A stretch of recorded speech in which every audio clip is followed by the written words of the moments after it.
My name is Elijah Turner, and I am 72 years old. For my son's 34th birthday, I plan to give him the watch my own father gave to me, a family heirloom. But when I presented it to him, he told me the only gift he wanted was for me to disappear from his life forever. I simply nodded, placed the watch on the table, and walked out of the house I built with my own 2 hands.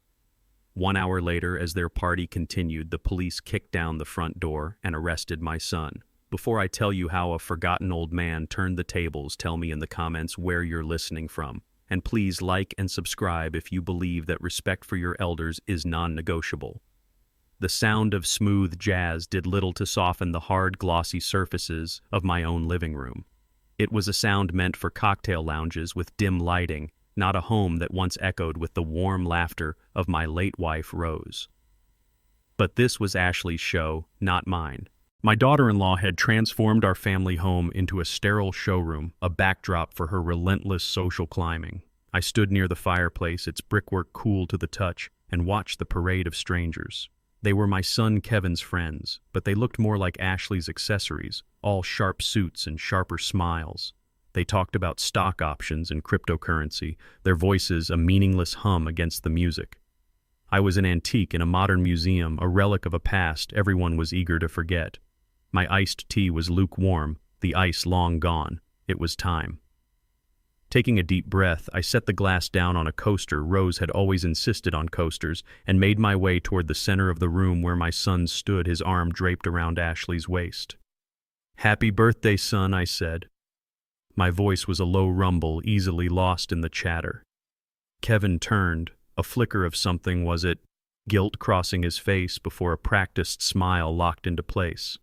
"Thanks, Dad. Glad you could make it." I ignored the hollowness in his words. "I have something for you," I said, pulling a worn dark velvet box from my coat pocket. I opened it. Inside, nestled against the faded silk, was the Hamilton watch my father had worn every day of his working life. Its gold plating was worn thin in places, and the leather strap was creased with age, but its hands still moved with a steady, determined tick. It was a symbol of our legacy, of the value of hard work and quiet dignity. For a second, I saw a glimmer of the boy I raised in Kevin's eyes, a flash of awe and memory. But then Ashley leaned in her cold blue eyes, scanning the watch. "Oh," she said, her voice dripping with false sweetness. "How very vintage." The word hung in the air like an insult, and the light in Kevin's eyes went out extinguished by his wife's ambition. He gently pushed the box back toward me. "Thanks, Dad," he said again, but his voice was different now. It was flat dismissive. He glanced at Ashley, who gave him the slightest, almost imperceptible nod. He straightened up his face, becoming a cold, unfamiliar mask. "But the best gift you could give me," he said, his eyes meeting mine without a trace of warmth, "is to disappear from my life. Forever." The room fell silent. The jazz music suddenly sounded loud and obscene. I didn't feel the sharp sting of pain I expected. There was only a profound, heavy numbness, the final confirmation of a truth I had been avoiding for months. I looked at my son, the boy whose first steps were taken on these very floors, and I saw a stranger. I didn't argue. I didn't plead. I slowly closed the lid of the velvet box. The soft click seemed to echo through the silent room. I placed it on the table next to his untouched champagne flute. Then I turned and walked away. I walked past the stunned faces of their friends, past the expensive art Ashley had hung on the walls, and out the front door I had installed 35 years ago. The cool Atlanta night air felt like a release. Inside the house, the silence was broken by a nervous laugh from one of the guests. Ashley quickly took control, her voice bright and brittle. Well, that was dramatic. "More champagne, everyone." She raised her glass, and Kevin, after a moment's hesitation, raised his too. They clinked them together, a silent toast to their newfound freedom. As they drank, the reflection of flashing red and blue lights suddenly danced across the large picture window. A heavy rhythmic banging shook the front door. Before anyone could react, the door burst open. 2 uniformed police officers stormed in, weapons drawn. Kevin Turner, one of them, shouted, his voice cutting through the music. "You are under arrest," Ashley screamed. Kevin's glass slipped from his hand, shattering on the hardwood floor his father had laid. His face was a canvas of pure, uncomprehending shock. The silence was the first thing to change after Rose was gone. It wasn't just an absence of noise. It was a presence. a heavy, suffocating blanket that settled over the house she had filled with so much life. For 42 years, this home had a soundtrack. It was the sound of Rose humming to the radio in the kitchen, the cheerful snipping of her gardening shears through the open window, the soft thud of her favorite mystery novel hitting the nightstand before she turned off the light. It was the sound of her laughter, a warm, rich sound that could make the whole house feel like it was smiling. Now the only sounds were the ones I made. The lonely scrape of a fork against a plate, the groan of the floorboards under my solitary footsteps, the relentless ticking of the grandfather clock in the hall, counting out the seconds of a life I was now living on my own. Some mornings I'd wake up and for a blissful, hazy moment I'd forget. I'd roll over expecting to see her sleeping beside me, the morning light catching the silver in her hair. My hand would reach for hers only to find the cold, empty space on her side of the bed, and the grief would hit me all over again, a physical blow that left me breathless. I'd force myself up, make coffee for one, and sit at the kitchen table we'd bought at a flea market a week after we were married. I can still see her running her hand over its smooth, worn surface, her eyes bright with the future. "This is it, Eli," she'd said. "This is where our family will begin." And it was. We raised Kevin at this table. We celebrated birthdays and holidays, helped with homework, and soothed fevers at this table. Now I just sat there alone, staring at her empty chair, the silence my only companion. The whole house was a museum of our love. Every room held a ghost. In the living room, I could almost see her curled up in her favorite armchair, a colorful quilt she'd knitted draped over her legs, lost in a book. I'd walk past my workshop in the garage and remember the countless times she'd brought me a glass of lemonade, her brow furrowed with a gentle worry that I was working too hard. "You'll wear yourself out, old man," she would say, but her eyes would be shining with pride. The hardest part was the garden. That was her sanctuary. She had a gift, a way of making things grow that seemed like magic to me. She knew the name of every flower, every herb, every bird that came to visit. She talked to her plants as if they were her children. After she passed, I tried to keep it up for her. I'd pull the weeds and water the roses, my clumsy, calloused hands feeling inadequate for the delicate work. I'd stand there among the blossoms, the scent of lavender and jasmine filling the air, and I'd talk to her. I'd tell her about my day, about the leaky faucet I'd fixed, about the funny thing the neighbor's dog did. It was a one-sided conversation, but it was all I had. I was a man adrift, anchored only by the memories embedded in the walls of this house. It was more than wood and nails to me. It was the last piece of her I had left to hold on to. A living testament to the promise we made to each other, a promise of a lifetime together. I thought I would live out the rest of my days here, surrounded by the echoes of our life, waiting patiently for the day I could see her again. I had no idea that my quiet grief was about to be invaded, that the foundation of my world was about to be shaken by a betrayal I could never have imagined. My loneliness, I would soon discover, was not just a state of being. It was a vulnerability, and it was about to be exploited.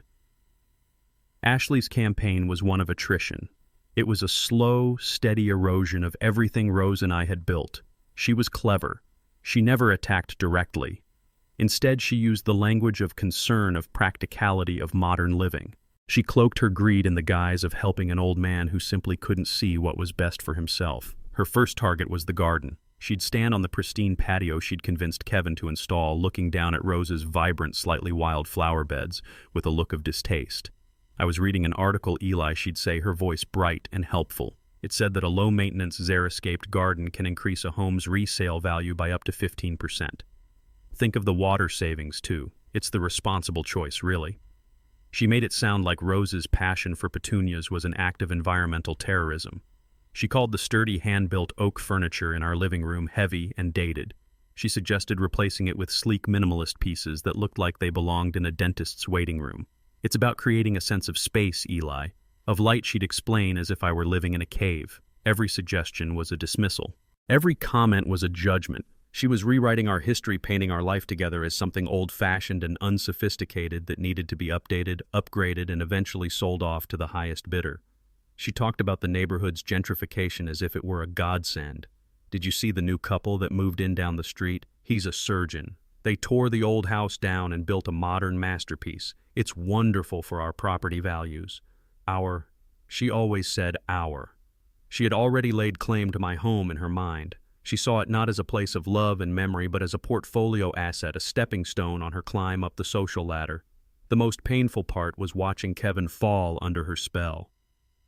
He had always been a good boy, a kind soul. But Ashley had a way of twisting kindness into weakness. She played on his insecurities, his desire to provide for her, to give her the life she felt she deserved. He started echoing her words, her opinions becoming his own. I remember one afternoon I was in the workshop repairing the leg of an old rocking chair, the one Rose used to sit in to read to Kevin when he was a boy. He walked in not with the easy familiarity of a son, but with the stiff posture of an emissary. "Dad, we need to talk," he began, and I knew what was coming. "Ashley and I have been looking at some brochures. There's a wonderful community, Oakwood Senior Living. It's more like a resort, really. They have a pool, organized activities, chef-prepared meals. You wouldn't have to worry about a thing." He was selling it to me like a timeshare. "I don't want to live in a resort, Kevin," I said, not looking up from my work. "I want to live in my home." He sighed, a sound of pure frustration. "You're being stubborn, Dad. This house is a burden. The upkeep, the property taxes. We're trying to help you. There was that word again. "I've managed this house for 40 years, I said, my voice dangerously quiet. "I think I can handle it."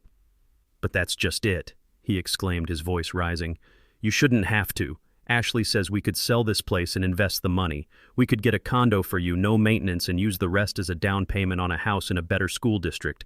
We're thinking about the future, about our kids. My grandkids." He was using my unborn grandkids as leverage against me. That was Ashley's tactic, spoken through my son's mouth. The conversation ended there, but the chill from it lingered for days. Our relationship, once so easy and warm, was now strained and transactional. He stopped calling to chat. His visits became shorter, more purposeful. He was no longer coming to see his father. He was coming to inspect his investment. Then the small, unsettling things started happening. I came home from the grocery store one day to find a real estate appraiser's business card on the kitchen table. When I asked Kevin about it, he was evasive. "Oh, Ashley must have left it. She knows everyone in the business." A few weeks later, I was looking for a screwdriver in the desk drawer in my study and found a folder I didn't recognize. Inside were preliminary architectural drawings. They showed my house, but it was gutted, transformed with a second story added, and a pool in the backyard where Rose's garden stood. The title on the drawing read, "The Turner Residence, Proposed Renovation." I felt a cold dread creep up my spine. They weren't just planning to sell it. They were planning to erase it. They were planning to erase us. I started paying more attention. I noticed the way Kevin would quickly shield his phone screen when I entered a room. I saw the thick envelopes arriving in the mail addressed to him at my address from financial institutions and credit companies. When I asked, he'd say it was just easier to get business mail here sometimes. It was a lie. I knew it was a lie, but I couldn't bring myself to confront him. A part of me was still clinging to the hope that my son, the boy I raised, was still in there somewhere. That this was all some terrible misunderstanding. I was a fool. I was a grieving, lonely old man who didn't want to believe that his only child could be capable of such a cold and calculated betrayal. I didn't know the half of it. The architectural drawings and the business cards were just the tip of the iceberg. The real damage, the irreversible act of theft and deception, had already been done, and the proof was on its way in a crisp, white envelope from a bank I had never heard of. The real turning point, the moment I knew I had truly lost my son, happened in my workshop. It was a Saturday afternoon. I was restoring an old rocking chair, the one Rose used to sit in to read to Kevin when he was just a boy. The familiar scent of sawdust and wood varnish filled the air, a smell that had always meant peace to me. Kevin walked in, not in his usual jeans, but in crisp chinos and a polo shirt that looked like it cost more than my monthly grocery bill. He didn't pick up a piece of sandpaper or ask what I was working on like he used to. He stood there, arms crossed, with the stiff posture of a man about to deliver bad news. "Dad, we need to talk," he said. His voice was formal, rehearsed. I kept sanding the rhythmic motion, a small comfort against the tension coiling in my gut. "We're talking now, aren't we?" I replied. He sighed, a sound of profound impatience that grated on my nerves. "I'm serious. Ashley and we're worried about you here all alone." "I'm not alone," I said, gesturing around the workshop. "I'm surrounded by 40 years of memories." "That's exactly what I mean," he said, his voice taking on a condescending edge. "You're living in the past. This house is a museum. It's not practical. We found a wonderful senior living community. I stopped sanding and looked up at him, my gaze level. If you say the word resort, I swear, Kevin. He threw his hands up in frustration. Why do you have to be so difficult? We are trying to help you. Ashley has a background in this. She says the property taxes are only going to go up. The maintenance on a place this old is a money pit. We could sell it, get you a nice modern condo, and invest the rest. It's the smart financial move. He sounded like he was reading from a script Ashley had written for him. All business, no heart. This isn't about a financial move, Kevin. This is about home. This is about your mother. Everything she loved is here. I thought that would get through to him. I was wrong. He actually scoffed, a bitter, dismissive sound that made my blood run cold. Legacy doesn't pay the bills, Dad. You're thinking with your heart, not your head. Do you have any idea what this property is worth now? It's not just a house. It's a 7-figure asset. An asset that is currently generating 0 return. Asset. He called his childhood home an asset. He spoke of his mother's legacy as if it were a poorly performing stock. The boy I raised was gone, replaced by this cold-eyed accountant who saw his family only in terms of profit and loss. I felt a surge of anger, hot and sharp. I built this house with my own 2 hands, I said, my voice low and dangerous. I laid every brick. I hammered every nail. I did it so you and your mother would have a safe place, a foundation. And you stand here and call it an asset. He wouldn't meet my eyes. He stared at a point over my shoulder. You're being emotional, he said dismissively. This isn't about the past. It's about our future. Ashley and I want to start a family. We want our kids to go to the best schools. The equity locked up in this house could guarantee that. It could change everything for us. He was using his own unborn children as a shield, a justification for his greed. It was a tactic straight from Ashley's playbook. So you would sell your mother's garden for a school district? I asked, my voice laced with a disbelief so profound it felt like grief. You would erase her memory for a down payment. For the first time, he looked angry, his face flushed. Stop making this about Mom. You always do this. You use her to make me feel guilty. This is about what's best for the living. For me. For my wife. We are your family now. The words hung in the air between us, ugly and final. He had drawn a line in the sawdust on the floor. On one side was me and the memory of his mother. On the other was him and Ashley. He had made his choice. I didn't say another word. I picked up my sanding block and went back to work on the rocking chair. The steady scraping sound was the only reply I could offer. After a long, tense moment, Kevin turned and walked out of the workshop, leaving me alone with the ghosts he no longer wanted to see. I knew then that this was more than just a disagreement. A battle had been declared, and I had no intention of surrendering. After that argument in the workshop, the pretense was over. The battle lines had been drawn, and an uneasy quiet settled between us. Kevin and Ashley still visited, but their visits felt different. They felt like inspections. I'd watch Ashley walk through the rooms, her eyes not seeing a home, but scanning for flaws, for opportunities. Her smile was brittle.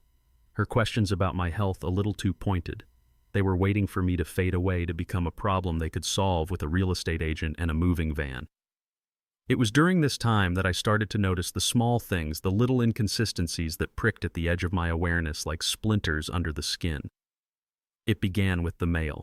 Mixed in with my bills and magazines were thick, glossy envelopes addressed to Kevin at my address. They came from credit card companies I'd never heard of, from investment firms with imposing names from banks all over the country. When I first mentioned it to him, he waved it off.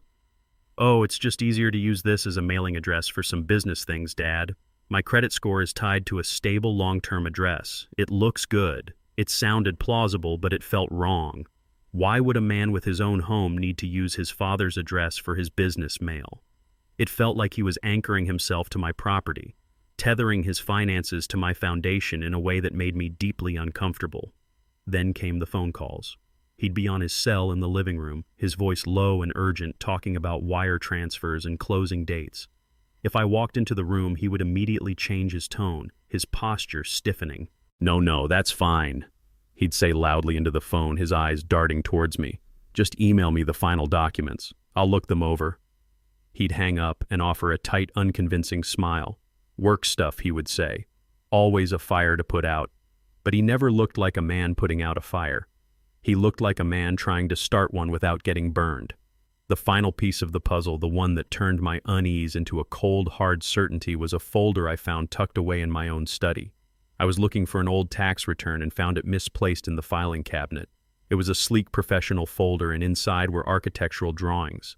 They were blueprints for my house, but it was a version I didn't recognize. The workshop was gone, replaced by a two-car garage. A massive master suite had been added over the living room. And in the backyard, where Rose's garden still bloomed, there was a large kidney-shaped swimming pool. They had already redesigned my life, erased my history, and built their future on top of the rubble.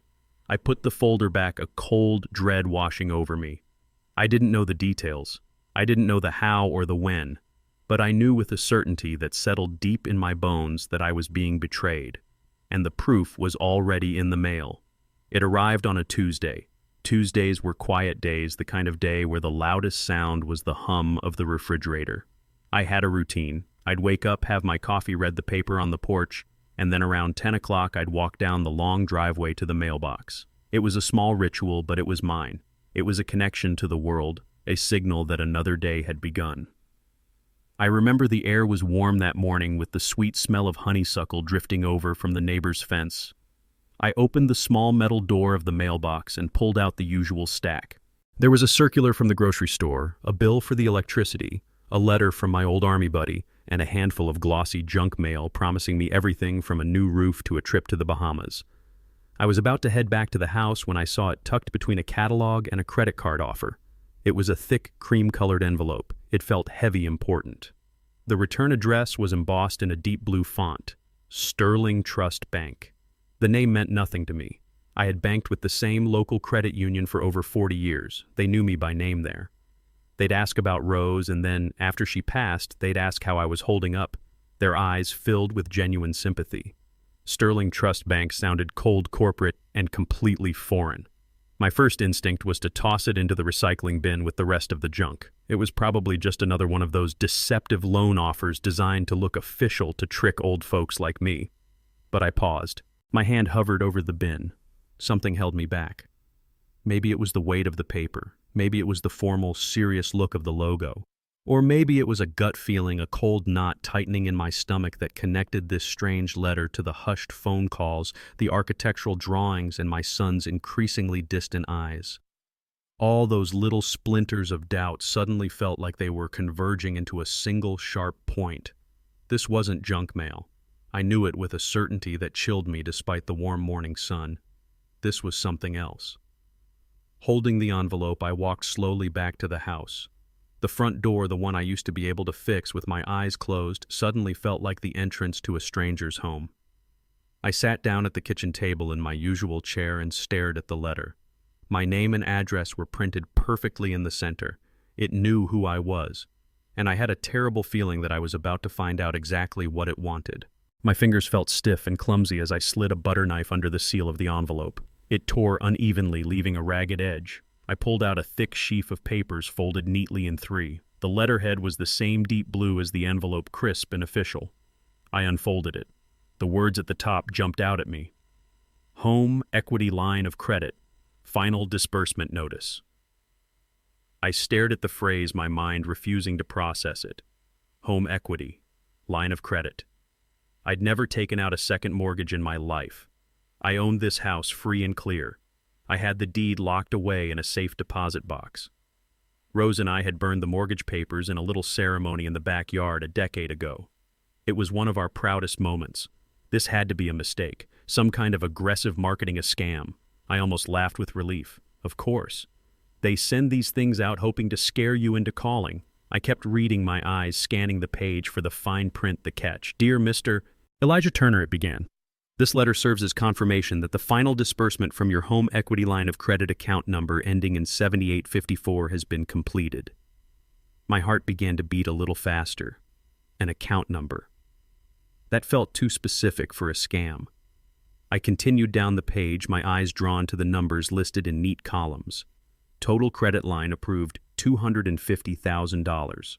Total amount disbursed to date, $248,723.50.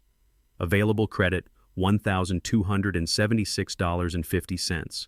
$250,000. The number was so large, so absurd, that it didn't seem real. It was an amount of money I hadn't seen in one place since I sold my construction business. My hands began to shake. This wasn't a mistake. This wasn't a scam. This was real. I forced myself to read the next paragraph. Funds were wired as per your instructions to the joint checking account of Kevin Turner and Ashley Turner at City National Bank. The room tilted. The hum of the refrigerator suddenly roared in my ears. Kevin. Ashley. Their names on the page felt like a physical blow. It was them. The architectural drawings, the hushed phone calls, the business mail, it all crashed together in my mind, forming a picture so ugly, so monstrous that I couldn't bear to look at it. But I couldn't look away. My eyes fell to the bottom of the last page. It was a copy of the final signature page from the loan agreement. And there it was. My name. Elijah Turner.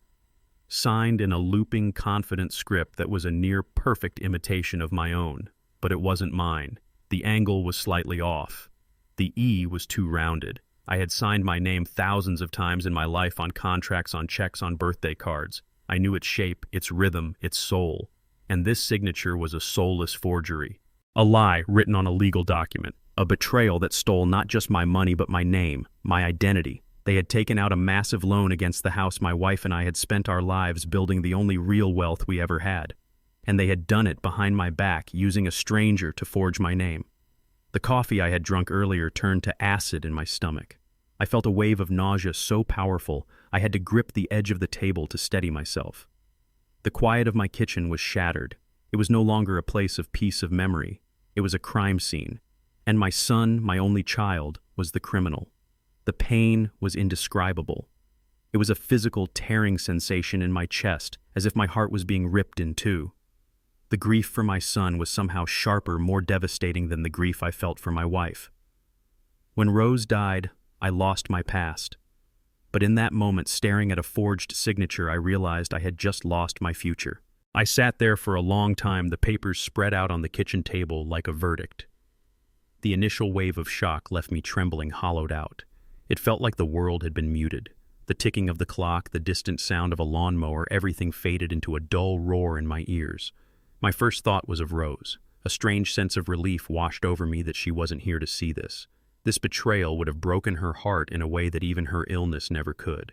She had adored Kevin, had seen only the good in him even when he began to pull away. She would have made excuses for him, would have tried to find a way to forgive him. But I was not Rose. My heart was made of tougher, more weathered material. As the minutes stretched into an hour, something began to shift inside me. The searing pain of betrayal, the gut-wrenching grief for the son I had lost, started to cool. It didn't disappear, but it changed its form, solidifying from a red-hot agony into a cold, hard resolve. The trembling in my hands stopped. I took a deep, steadying breath. I was a builder. I had spent my life working with foundations, with blueprints, with the unyielding logic of stress and support. I knew that when you found a crack in a foundation, you didn't just cry about it. You examined it. You traced it back to its source, and then you brought in the right tools to make it stronger than it was before. My son and his wife had tried to shatter my foundation. They thought I was a weak, sentimental old man lost in the past. They had made a critical miscalculation. They had forgotten who I was. I looked down at the papers again. This time, I didn't see a testament to my son's betrayal. I saw a blueprint of their crime. I saw evidence. I saw their arrogance, their carelessness. This letter, this collection of lies and forged signatures, was not just an instrument of their theft. It was the weapon they had left behind at the scene of the crime. The hot, messy emotions of a father receded, and the cool, calculating mind of a contractor took over. I thought about the problem, logically breaking it down into steps. Step 1. Secure the evidence. Step 2. Find an expert to consult. Step 3. Form a plan. There would be no tearful confrontation, no angry phone calls. That's what they would expect. They would expect me to be emotional, irrational. They would be prepared for a family drama. They would not be prepared for a quiet, methodical war. I stood up and walked over to the small photo of Rose on the windowsill. She was smiling, her eyes crinkling at the corners. I looked at her, and I felt not sadness but a surge of strength. They had not just stolen from me. They had desecrated her memory. They had taken the home she filled with love and turned it into collateral for their greedy ambitions, and I would not let that stand. "It's all right, Rosie," I whispered, my voice rough. "I'll handle it." I went back to the table and carefully folded the papers, slipping them back into the heavy cream-colored envelope. I walked into my study, opened the old filing cabinet, and placed the envelope inside a folder labeled Personal Documents. Then I locked the cabinet and put the key in my pocket. My eyes were no longer those of a heartbroken father. They were the eyes of a man with a job to do. I had spent my life building things. Now it was time to tear something down. The next morning, I did not wake up with tears in my eyes. I woke up with a purpose. I went to the back of my closet, past the comfortable flannel shirts and worn denim jackets, and pulled out the dark charcoal suit I had worn to Rose's funeral. It felt strange to put it on the crisp fabric of foreign language against my skin. But I wasn't the man who wore flannel shirts anymore. That man was a father, a husband, a grieving widower. The man I needed to be today was a plaintiff. I found the old leather briefcase I used to take to client meetings, its surface cracked with age but still sturdy. Inside, I placed my passport, my driver's license, and the original deed to my house, its thick, formal paper, a solid, reassuring weight in my hands. Finally, I placed the letter from Sterling Trust Bank on top. I looked at myself in the mirror before I left. The man looking back at me was old, his face etched with lines of grief and hard work, but his eyes were clear. They were the eyes of a man who knew how to read a blueprint, who knew how to spot a weak point in a structure. And I was looking at a very weak structure.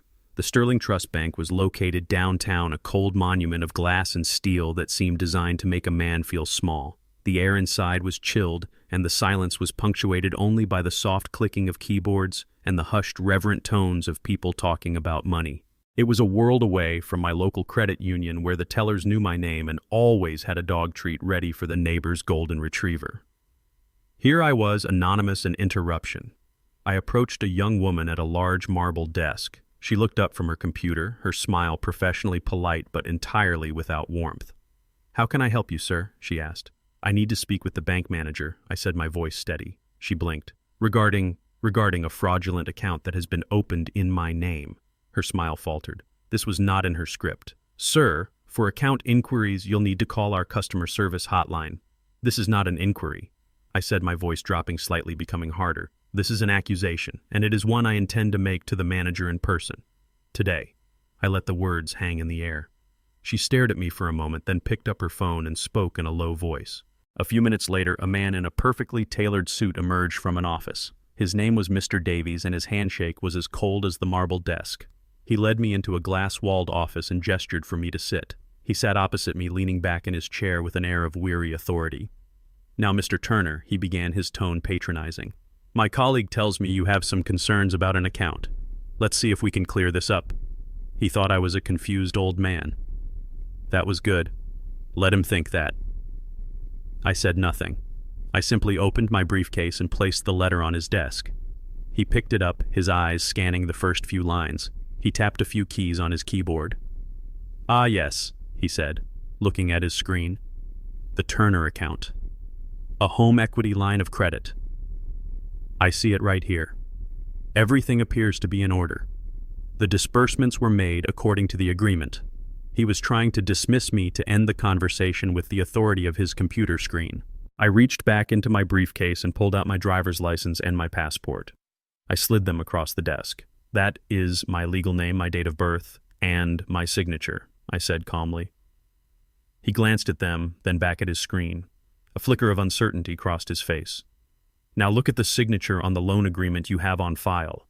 His fingers flew across the keyboard. He pulled up a scanned document. We both looked at the two signatures, the official one on my passport and the forgery on his loan document. They were close, but they were not the same. His professional calm began to crack. "Sometimes signatures can vary," he started to say, but his voice lacked conviction. "I have never set foot in this bank or any of its branches in my 72 years of life," I stated, cutting him off. I then placed the deed to my house on his desk. "And this document filed with Fulton County will attest that this property has been owned by me free and clear of any liens for the past 11 years. So I ask you, Mr. Davies, how did Sterling Trust Bank issue a $250,000 loan against my property without my presence, without my consent, and with a forged signature?" The color drained from his face. He was no longer looking at a confused old man. He was looking at a massive lawsuit. He was looking at a public relations nightmare. He was looking at the end of his career. I will have to launch an internal investigation, he stammered, his confidence gone. That's a good start, I said, and that investigation will begin with you providing me with a complete, unredacted copy of the entire loan file. Every application page, every credit report you pulled, every form of identification that was presented, and every page that bears the forged signature of my name. He balked. Mr. Turner, I can't do that. That's against our privacy policy.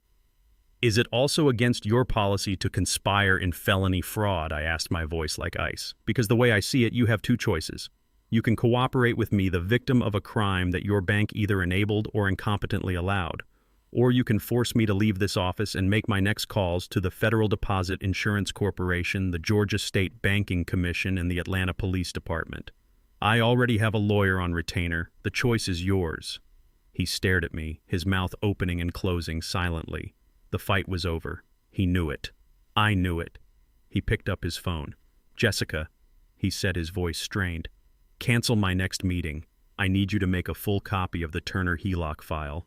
Every single page. Immediately. I leaned back in my chair and waited. I did not feel triumph. I did not feel anger. I felt nothing but the cold, clean satisfaction of a job begun. An hour later, I walked out of that glass and steel tower, the chilly air inside replaced by the warm Georgia sun. In my briefcase was a folder thick with papers. It was the first load-bearing pillar in the case I was building, and I knew with absolute certainty that the structure of their lies was about to come crashing down. I drove home from the bank in a state of calm clarity. The thick folder in the briefcase on the passenger seat was more than just paper. It was a weapon, but I knew I couldn't wield it alone. I was a builder, not a lawyer. I knew about foundations and load-bearing walls, not depositions and torts. I needed an expert, someone who knew how to navigate the complicated world of law and finance. More than that, I needed someone I could trust without reservation. And in my entire life, there was only one person who fit that description: Maria Rodriguez. I hadn't seen Maria in a few years, not since the funeral of her father Carlos, who had been my best friend since we were teenagers. We'd started our construction businesses around the same time, celebrated the births of our children together, and held each other up through the toughest times. Carlos was gone now, but he had left behind a legacy of his own, a daughter with a mind as sharp as a diamond blade and a will as strong as reinforced concrete. I remembered her as a little girl, with bright, inquisitive eyes, always asking questions, always wanting to understand how things worked. Now she was one of the most respected fraud litigators in Atlanta. Her father would have been so proud. Back in my kitchen, I sat at the table with the folder and a fresh cup of coffee. I found the number for her law firm online. My finger hovered over the call button for a moment. This would make it real. This would set in motion a series of events I couldn't take back, a confrontation that would irrevocably break what was left of my family. I took a deep breath and pressed the button. A receptionist answered with a crisp, professional voice. Rodriguez and Associates. How may I direct your call? I'd like to speak with Maria Rodriguez, please, I said. My name is Elijah Turner. There was a brief pause. One moment, Mr. Turner. A few seconds later, a warm, familiar voice came on the line. Eli, is that really you? The sound of her voice, filled with genuine affection, was like a balm on a raw wound. It's me, Maria, I said, a small smile touching my lips for the first time in days. How are you, kiddo? I'm good, she said, and I could hear the smile in her voice. But I haven't been a kiddo in about 20 years. It's so good to hear from you. How have you been holding up? I think about you and Rose all the time. I'm getting by, I said softly. Your father would be so proud of you, Maria. A partner in your own firm. He'd be proud of you too, Eli. For just keeping on. Listen, we have to get together for dinner soon. It's been too long. I let the warmth of the conversation settle for a moment before I had to break it. I'd like that very much, I said. But I'm afraid this isn't a social call. I'm in some trouble, Maria. I need a lawyer. The warmth in her voice was instantly replaced by sharp concern. What kind of trouble? Are you okay? I'm okay, I said. But my house isn't. And then I told her everything. I started with the letter from Sterling Trust Bank. I told her about the $250,000 home equity line of credit. I spoke in a flat, even tone, laying out the facts as if I were describing a construction project. But when I got to the part about where the money went, my voice almost broke. They wired the funds, Maria, to a joint account belonging to my son Kevin and his wife Ashley. There was a profound silence on the other end of the line. For a full 10 seconds, the only sound was the faint hum of the connection. Maria had known Kevin since he was in diapers. Her father and I used to take the kids fishing together at Lake Lanier. "Wait," she finally said, her voice a strained whisper. "Say that again." It was Kevin. I repeated the words, tasting like poison. "And Ashley. They took out a loan against my house." "No," she said, her voice firm with disbelief. "No, that's not possible. You're Kevin Little Kevy who was afraid of worms, Eli. There has to be a mistake." "I wish there were," I said, my own voice weary. "I'm looking at the paperwork right now. My signature is on it. A very convincing forgery, but a forgery nonetheless." Her disbelief hardened into a cold professional fury. The friendly warmth was gone, replaced by the litigator I had read about in the newspapers. "Tell me everything you've done so far," she commanded. I told her about my visit to the bank, about the defensive Mr. Davies, and about the complete loan file sitting on my table. "You have the whole file?" she asked, a new respect in her voice. "Unredacted." "Every page," I confirmed. "Good," she said, the word sharp and final. "That was smart, Eli. Very smart. Do not under any circumstances speak to Kevin or Ashley. Don't answer their calls. Don't reply to their texts. Do not let them know that you know. We have the element of surprise, and we are going to use it. Can you be at my office tomorrow morning at 9 a.m.? I'll be there," I said. "Bring the file. Bring everything, your deed, your ID, everything you can think of." There was a pause, and then her voice softened again, but now it was laced with a fierce protective loyalty. "They picked the wrong man to mess with, Eli," she said quietly. "My father always said you were the most solid man he ever knew, that you built things to last. Well, we're going to show them what happens when you try to tear down something a good man built." I hung up the phone and felt a profound sense of relief. The weight on my chest hadn't disappeared, but for the first time I wasn't carrying it alone. I had an ally. I had a plan, and I had a file full of evidence. It was time to get to work. The offices of Rodriguez and Associates were on the 12th floor of a downtown building with a view that stretched all the way to Stone Mountain. Unlike the sterile environment of the bank, Maria's office was filled with a quiet, focused energy. The walls were lined with law books, but also with vibrant art from local Atlanta artists. On the corner of her large, organized desk was a single framed photograph of her as a young girl sitting on her father's shoulders. They were both grinning, the sun in their eyes. It was a picture I had taken myself on one of our fishing trips to Lake Lanier. Seeing it there in the heart of her professional world told me everything I needed to know. I was in the right place. "Coffee, Eli?" she asked, gesturing to a chair opposite her desk. Her voice was warm, but her eyes were all business. "Please," I said, sitting down and placing my briefcase on my lap. She brought me a mug, black, just the way I like it, and then sat down, folding her hands on the desk. "Okay," she said, her gaze steady. "Let's see what they did." I opened the briefcase and took out the thick folder from Sterling Trust Bank. I slid it across the polished surface of her desk. It made a solid, heavy sound. For the next hour, the only sounds in the room were the rustling of paper and the soft scratch of Maria's pen as she took notes on a yellow legal pad. I watched her as she worked. I saw her father in the way she focused, her brow furrowed in concentration, but the sharp, analytical light in her eyes was all her own. She read every page, her expression shifting from grim concentration to quiet, controlled anger. She paused on the copy of the forged signature, holding it up to the light. "This is an amateur job," she murmured, more to herself than to me. "Confident, but lazy. They didn't even bother to properly trace the pressure points." She continued through the documents, occasionally letting out a soft, incredulous whistle. When she finally reached the last page, she closed the folder and looked at me, her eyes blazing with a cold fire. "This is unbelievably brazen, Eli," she said, her voice low and tight. "This isn't just a simple case of fraud. This is a predatory act against a family member, against an elder. The DA is going to have a field day with this." She pushed the folder back towards the center of the desk. "The good news is they were sloppy. They left a paper trail a mile wide. The money transfer to their joint account is the smoking gun. But a good defense attorney will try to muddy the waters. They'll claim you were confused, that you verbally agreed to it, that it was a family arrangement gone sour. That's a lie, I said, my voice hard. I know, she replied, leaning forward. But our job is to make it an impossible lie to tell in court. Right now we have the what, the fraudulent loan. What we need to build is the why. We need to paint a picture of motive, of a clear pattern of greed and deception. We need to show a jury exactly where that $250,000 went. She stood up and walked over to the window, looking out at the city skyline. The police will open a case, but they're overworked and understaffed. An investigation like this could sit on a detective's desk for months before it gets any real attention. We can't afford to wait. We need to be proactive. She turned back to face me. I want to hire a private investigator. I nodded slowly, understanding where she was going. Someone you trust, I asked. The best, she said.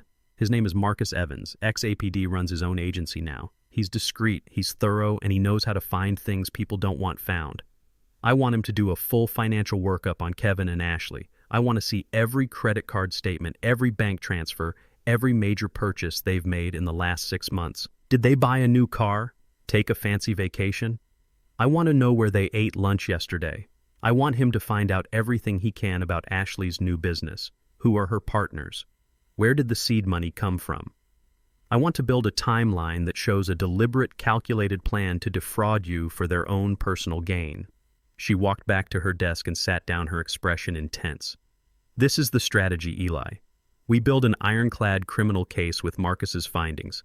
We take that case to the district attorney and push for prosecution. Once they are facing felony charges, their position in any civil negotiation becomes incredibly weak. We don't just want the money back. We want justice. We want to make sure they are held accountable for what they did. She looked at me, her gaze softening for the first time. It won't be cheap, Eli. A full investigation like this will cost a significant amount. Do it, I said without a moment's hesitation. Do whatever it takes, Maria. A determined smile touched her lips. That's what I was hoping you'd say. She picked up her pen. Okay, first things first. Do not speak to them, no matter what. Let them think you are still the grieving old man who doesn't pay attention to his mail. Let them get comfortable in their lies. While they're celebrating, we'll be working. We'll be building our case brick by brick until it's so solid that nothing they say or do can ever tear it down. She looked at the picture of her and her father, then back at me. My dad always said you built things to last, Eli. It's time we reminded your son of that. I left her office feeling like a man who had just been handed a new set of blueprints. The despair was gone, replaced by a clear sense of direction. The fight had begun. The 2 weeks that followed were the quietest and longest of my life. I went about my days in a haze of forced normalcy. I tended Rose's garden, I paid my bills, I nodded to my neighbors. But underneath the calm surface, a silent, furious activity was taking place.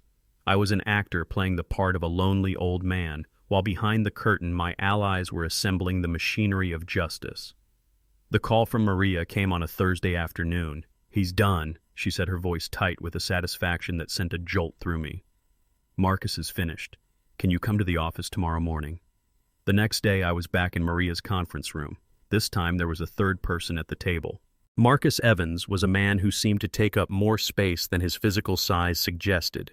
He was in his 50s with the quiet, observant eyes of a man who misses nothing. He had the solid, grounded presence of a former cop, and his handshake was firm and brief. He didn't waste time with small talk. In front of him on the polished table was a thick black binder. Mr. Turner, he said, his voice a low, gravelly baritone. Maria asked me to look into your son and daughter-in-law's finances. I found what she was looking for. He opened the binder. It was not filled with dry financial reports, but with a glossy, full-color story of my son's betrayal.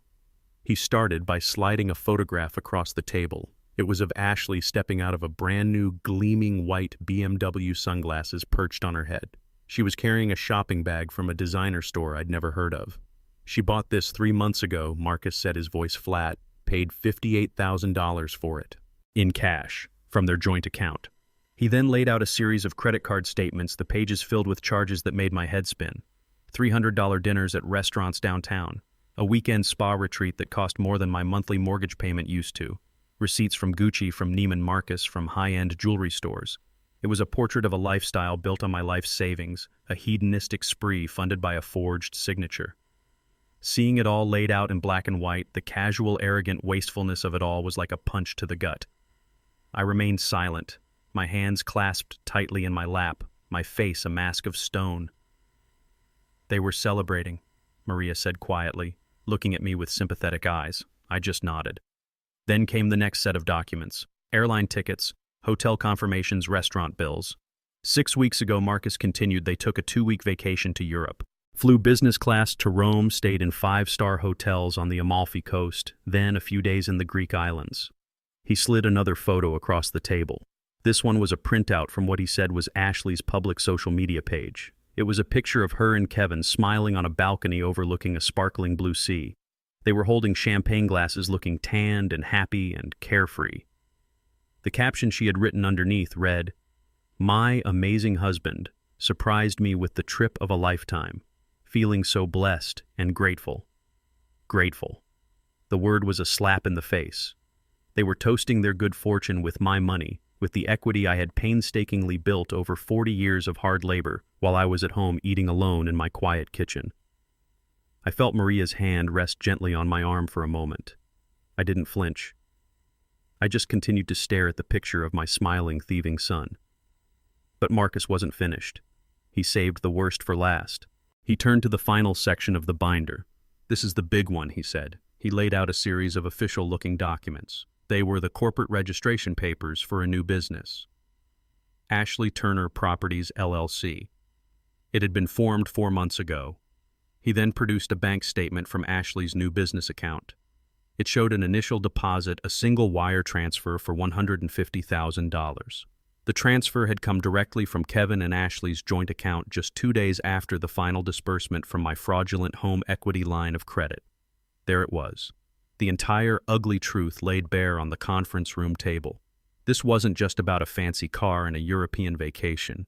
This was a calculated business plan. They had stolen my legacy to fund their own. They had ripped out the foundation of my home to lay the cornerstone of their new glittering life. Maria let out a long, slow breath. "That's it," she said, her voice filled with a cold, hard finality. "That's the motive. That's the intent. This isn't a misunderstanding, Eli. This is a criminal conspiracy." Marcus closed the binder. "The paper trail is clean. There's no ambiguity here. They took the money, and this is how they spent it." He looked at me, his professional demeanor softening for a moment. "I'm sorry for what this must feel like, Mr. Turner. You've done good work, Mr. Evans," I said, my voice steady. "Thank you." After he left, Maria and I sat in silence for a few minutes. She organized the documents into a neat damning pile. "Well," she said, finally breaking the silence, "we have everything we need. This binder, combined with the bank's file, is more than enough to go to the district attorney. We can prove the crime, and we can prove the motive beyond any reasonable doubt." She looked at me, her expression serious. "We are ready to move forward, Eli. The next step is to make the official report. But before we do that, we need to talk about Kevin's birthday party." The police precinct was a world away from Maria's polished office. The air smelled of stale coffee and antiseptic cleaner. The chairs in the waiting area were hard plastic, and the walls were a dull, institutional beige. It was a place designed for bad news, a place where family ties and personal feelings were stripped away, leaving only the hard, unvarnished facts of a case. We were led to a small, windowless interview room. There was a metal table, 3 chairs, and a small, discreet camera mounted in the corner of the ceiling. It was cold. Maria placed her immaculate leather briefcase on the table, a stark contrast to the room's grim functionality. We sat in silence, waiting. I felt a strange sense of calm. There was no turning back now. A few minutes later, the door opened and Detective Miller walked in. He was a tall man in his late 50s with a tired but intelligent face and eyes that had seen too much. He wasn't wearing a uniform, just a simple collared shirt and slacks, but he moved with an unmistakable air of authority. He introduced himself, his voice a low, even rumble, and shook our hands. He sat down opposite us, pulled out a notepad and a pen, and looked at us expectantly. "So," he began, his gaze assessing, "your lawyer called and said you have a story to tell me." Maria took the lead, her voice crisp and professional. "Detective, thank you for meeting with us. This is my client, Mr. Elijah Turner. We are here to report a multifaceted felony including bank fraud, identity theft, and financial elder exploitation." The detective's eyebrows raised slightly at the legal terminology. His initial expression, one of weary patience, sharpened into focused interest. This wasn't going to be a simple domestic dispute. Maria opened her briefcase and laid out the two binders, the one from the bank and the one from Marcus Evans, side by side on the metal table. "Let's start at the beginning," she said. For the next hour, Maria methodically walked Detective Miller through the evidence. She was a master storyteller, but her story was one of cold, hard facts. She started with the letter from Sterling Trust Bank, the fraudulent loan application, and the forged signature. She then moved to Marcus Evans's binder, presenting the financial narrative of the crime. She laid out the photos of Ashley's new BMW, the credit card statements filled with extravagant purchases, and the itinerary for the European vacation. Detective Miller listened intently, his pen scratching across his notepad. He didn't interrupt, but I could see the shift in his demeanor. His initial professional skepticism was melting away, replaced by a growing sense of disbelief and then a grim, focused anger. He would occasionally pause her, turning to me with a direct question. "Mr. Turner," he asked, his eyes holding mine, "prior to receiving this letter, did you have any inkling that your son was accessing your finances?" "No," I said, my voice clear and steady. I knew he was unhappy with my decision to keep the house, but I had no idea about this. "Did you ever at any point give him verbal permission to look into your home's equity or to use the property as collateral for any kind of loan for himself?" "Never," I stated. The house was to be his inheritance after I was gone, not before. My voice didn't waver. I wasn't an emotional father pleading his case. I was a citizen reporting a crime. My quiet certainty seemed to have more impact on the detective than any display of outrage could have. When Maria got to the final piece of evidence, the $150,000 wire transfer to Ashley Turner Properties, LLC, Detective Miller let out a low whistle and leaned back in his chair. He looked at the paperwork, then at me, and shook his head slowly. "Well, I'll be damned," he murmured. "In 20 years on the force, I've seen a lot of family messes, but this is clean. It's methodical. This is a business plan." He spent another 30 minutes going back over the documents, asking clarifying questions, his focus absolute. He was no longer just listening. He was building the case in his own mind. He saw the path to a conviction as clearly as I had seen the flaws in my son's character. Finally, he closed the binders and set his pen down. He looked directly at me. "Mr. Turner," he said, his voice now devoid of any skepticism. It was filled with a quiet, professional respect. "I am going to need to take a formal recorded statement from you. I need you to walk me through everything in your own words from the beginning. Every conversation with your son about the house, every suspicious piece of mail, every phone call, everything you can remember." And so I did. For another hour, with a small tape recorder running on the table between us, I told my story. I spoke of Rose, of this home we built, of my love for my son, and of the slow, painful realization that the boy I raised was gone, replaced by a man I no longer knew. I recounted the conversation in the workshop, the discovery of the letter, the meeting with Maria. I left nothing out. It was the hardest story I had ever had to tell. When I finished, the detective switched off the recorder. "Thank you, Mr. Turner," he said, his voice gentle. "I know that wasn't easy." He turned to Maria. "Your private investigator has given us a hell of a head start. This is one of the most well-documented civilian cases I've ever seen. You've handed me a conviction on a silver platter." He stood up. "I am officially opening an investigation into Kevin Turner and Ashley Turner for bank fraud, identity theft, and elder exploitation. I will be subpoenaing the original documents and all video surveillance from the bank. I'll interview Mr. Davies. We'll do our own forensic accounting, but I suspect it will only confirm what your man Evans has already found." He then looked at me, his expression serious. "I am going to repeat the excellent advice your lawyer has already given you. Do not speak to them. Do not confront them. Let them believe you are still in the dark. As far as they know, you're just a sad old man. Let them keep living their lie. It will make the truth that much harder when it hits them." We shook hands and he walked us to the door. As we stepped out of the cold, sterile interview room and back into the noisy precinct, I felt the immense weight of what I had just done. I had crossed a line. I had officially set the gears of the justice system in motion against my own son. There was no joy in it, no sense of victory, just the grim, heavy certainty that I was doing what had to be done. The first brick in the wall of my case had been laid, and it was solid as granite. The days that followed our visit to the police station were a masterclass in deception, and I was the lead actor. I had to live my life as if nothing had changed, as if a chasm hadn't opened up between my son and me. The silence from their end was for a time a relief. But then, about a week after I'd sat in that cold interview room, my phone rang. It was Kevin. My heart hammered against my ribs, a wild, panicked bird. I let it ring 3 times before answering, taking a deep breath to steady my voice. "Hello?" I said, trying to sound as normal, as unsuspecting as possible. "Hey, Dad," he said, his voice breezy and casual. "Just calling to check in. How are you doing?" I could hear Ashley's faint voice in the background coaching him. The entire call felt scripted. He asked about the garden. I told him the tomatoes were coming in nicely. He asked if the roof was still holding up. I said it was. He didn't ask if I was lonely. He didn't ask if I missed his mother. The conversation was a shallow stream of pleasantries designed to make sure the old man was still docile, still oblivious. "All right, Dad, well, I've got to run," he said after 5 minutes of this charade. "Love you." The words, once a source of warmth, now felt like a drop of ice on my skin. "You too, son," I said, and hung up my hand, trembling. Living the lie was harder than I ever imagined. My only tether to the truth, to the real work that was happening in the shadows, was Maria. She called me every few days with updates, her voice a calm, professional current in my sea of turmoil. She was the architect, and Detective Miller was the master builder, and together they were constructing the walls of a case so strong, so airtight, that no lie could ever break through it. The first update came a week after our initial report. Miller served the subpoena to Sterling Trust Bank, Maria told me over the phone. Mr. Davies was, shall we say, exceptionally cooperative.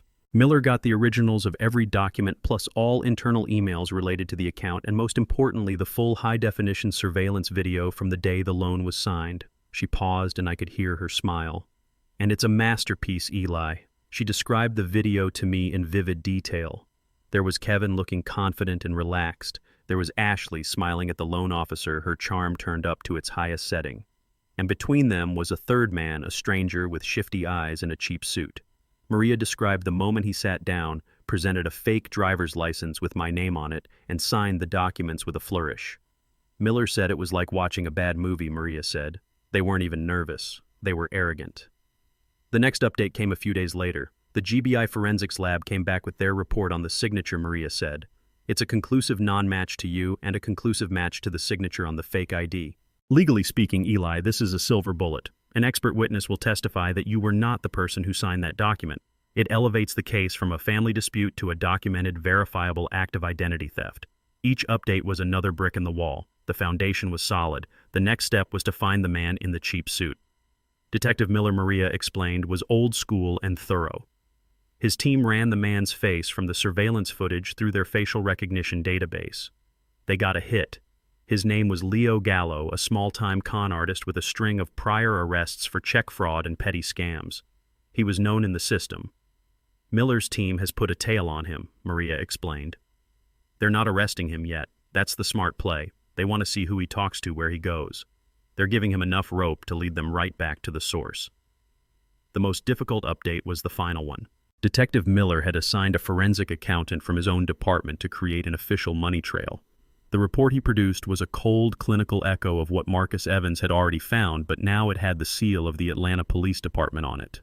Maria read parts of it to me over the phone, her voice flat and devoid of emotion. She detailed the exact dates and times of the disbursements from the fraudulent loan. She traced the funds into Kevin and Ashley's joint account. And then she detailed the outflow, a waterfall of my life savings cascading into their greedy hands.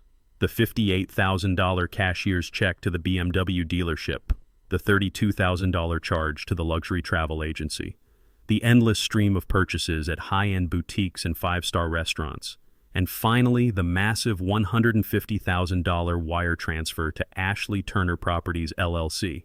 Hearing it all again this time as part of an official police document was sickening. It was a detailed autopsy of my son's character, a line-item accounting of his betrayal. There was no ambiguity, no room for excuses. It was a meticulous, premeditated crime. After Maria finished reading the summary, I was quiet for a long time. I looked around my quiet living room at the photograph of Rose on the mantelpiece at the worn armchair where she used to sit. This was what they had tried to steal. Not just the money, but the life, the history, the love that was soaked into the very walls of this house. So that's it then, I finally said, my voice hoarse. That's the case. That's the case, Maria confirmed. It's ironclad, Eli. Detective Miller took it to the district attorney's office this morning. They're ready to move. They're ready to issue arrest warrants. I felt a strange sense of finality, a deep, somber calm. We had done it. We had built the walls of our case so high and so strong. So what happens now? I asked. Now, Maria said, her voice softening slightly. We talk about the final piece of the puzzle. We talk about your son's birthday party. We met again in Maria's conference room a week later. The mood was different this time. The frenetic energy of the investigation had settled into a heavy, somber calm. It felt like the quiet moments before a storm makes landfall. Detective Miller sat across from me, the two thick binders of evidence laid out on the table between us like monuments to my son's deceit. He had a file of his own now stamped with the official seal of the Atlanta Police Department. He looked at me, his expression grim but respectful. Mr. Turner, he began, his voice leaving no room for doubt. I wanted to meet with you and Ms. Rodriguez in person to deliver my final assessment. The official police investigation is complete. I've handed our findings over to the district attorney's office. I've been a detective for over 20 years, and I can tell you that the case we have built against your son and daughter-in-law is one of the strongest I have ever seen. There are no holes. There are no ambiguities. From a legal standpoint, this is a slam dunk. Maria nodded, her face set in a serious professional mask. The DA's office concurs, Eli. They're prepared to go before a grand jury and seek indictments on multiple felony charges. I took a slow, deep breath, bracing myself. I had known this was coming, but hearing the words spoken aloud gave them a terrible, concrete reality. What charges exactly? I asked, my voice barely a whisper. Detective Miller opened his file. First and most serious is federal bank fraud. He said, his tone becoming formal and procedural. They knowingly executed a scheme to defraud a federally insured financial institution. They presented false documentation, including a forged signature and a fraudulent ID, to obtain funds under false pretenses. A conviction on this charge alone carries a potential sentence of up to 30 years in federal prison. 30 years. The number felt like a physical blow, knocking the air from my lungs. It was a lifetime. Maria spoke next, her voice softening slightly as if to cushion the next blow. On the state level, they'll be charged with identity theft and financial elder exploitation. The identity theft charge comes from using your personal information, your name, your address, likely your social security number, to commit the fraud. The elder exploitation charge, she continued, her eyes meeting mine, is specifically because they targeted you, a person over the age of 65, and exploited your trust for their own financial gain. Juries are particularly unforgiving when it comes to crimes like this, Eli. It shows a level of predatory callousness that is hard to defend. Finally, Detective Miller added the last layer, and because they acted together and because they hired a third party, Mr. Gallo, to impersonate you, we will be adding a charge of criminal conspiracy. This wasn't a spontaneous act. It was a planned, coordinated effort to defraud you. Every piece of evidence we have, from the initial loan application to the final purchases they made with your money, supports this charge. Bank fraud, identity theft, conspiracy. The words echoed in the quiet room. These were the words I saw on the nightly news, words for hardened criminals, for strangers in grainy surveillance photos. They were not words that were ever supposed to be associated with my son, with the boy I had taught to throw a baseball in the backyard. I felt a profound, hollowing sadness. There was no anger left, only a deep, aching grief for the man my son had become. I clasped my hands together under the table to keep them from shaking. I had to see this through, so the case is complete, I said, my voice steadier than I felt. What happens now? Now we set the final piece in place, Detective Miller said, leaning forward. The case we have is 99% circumstantial. It's a mountain of paper of evidence that points to their guilt. But the final 1%, the piece that makes a conviction an absolute certainty, is a direct confirmation of their intent. A confession is unlikely, but a clear, unambiguous statement that reveals their state of mind, that would be invaluable. It would eliminate any possibility of them claiming this was a misunderstanding. Maria picked up the thread. We were talking, Eli, about Kevin's upcoming birthday party, and about your desire to give him one last chance. I looked at her confused. I thought that was just for me. It was, she said gently. But it can also be a strategic opportunity for us. A final test just as you intended, but this time it will be a test with legal consequences. Detective Miller laid out the plan. It was cold, calculated, and brilliant. We know they are having this party at your house, he said. You will attend just as you would have. You will not be confrontational. You will not be angry. You will be the calm, quiet father. You will bring him a gift, something personal, something with sentimental value. The watch, I said, my voice hoarse. My father's watch. Perfect. Miller nodded. You will give him the gift. You will give him the opportunity to show some small piece of humanity, of remorse. His reaction will be his final statement in this case, and then you will leave. And when I leave, I asked, although I already knew the answer. When you leave, Miller said, his voice grim, that will be our signal. My team will be in position just down the street. Your departure tells us that the final piece is in place. We will move in and make the arrests immediately after you are clear of the property. I stared at him, the full weight of the plan settling on me. I was to be the bait. My final heartfelt gesture to my son was to be the trigger for his arrest. It was a necessary cruelty, a surgical strike to end this whole sorry affair. It was my duty. I looked out the window at the city where I had raised my boy, where I had built a life, and I felt the profound loneliness of the decision I had to make. All right, I said, my voice firm, resolute. I'll do it. The meeting was over. The strategy was set. The investigation was complete. All that was left was the final heartbreaking act. After the meeting with Detective Miller, Maria and I went back to her office. The energy from the sterile police station still clung to us like a film. She poured 2 cups of coffee, and we sat in the comfortable chairs near the window, the city of Atlanta sprawling out beneath us. The binders of evidence sat on the corner of her desk, a silent, menacing presence. For a long time, we just sat in silence, watching the clouds drift by. It was Maria who finally spoke, her voice soft. How are you holding up, Eli? And I'm not asking as your lawyer. I'm asking as Carlos's daughter. I took a slow sip of my coffee, the warmth of the mug, a small comfort in my cold hands. I looked at this brilliant, strong woman who had my entire future in her capable hands, and I saw the little girl with pigtails who used to follow her father and me around my workshop. I decided to give her the truth.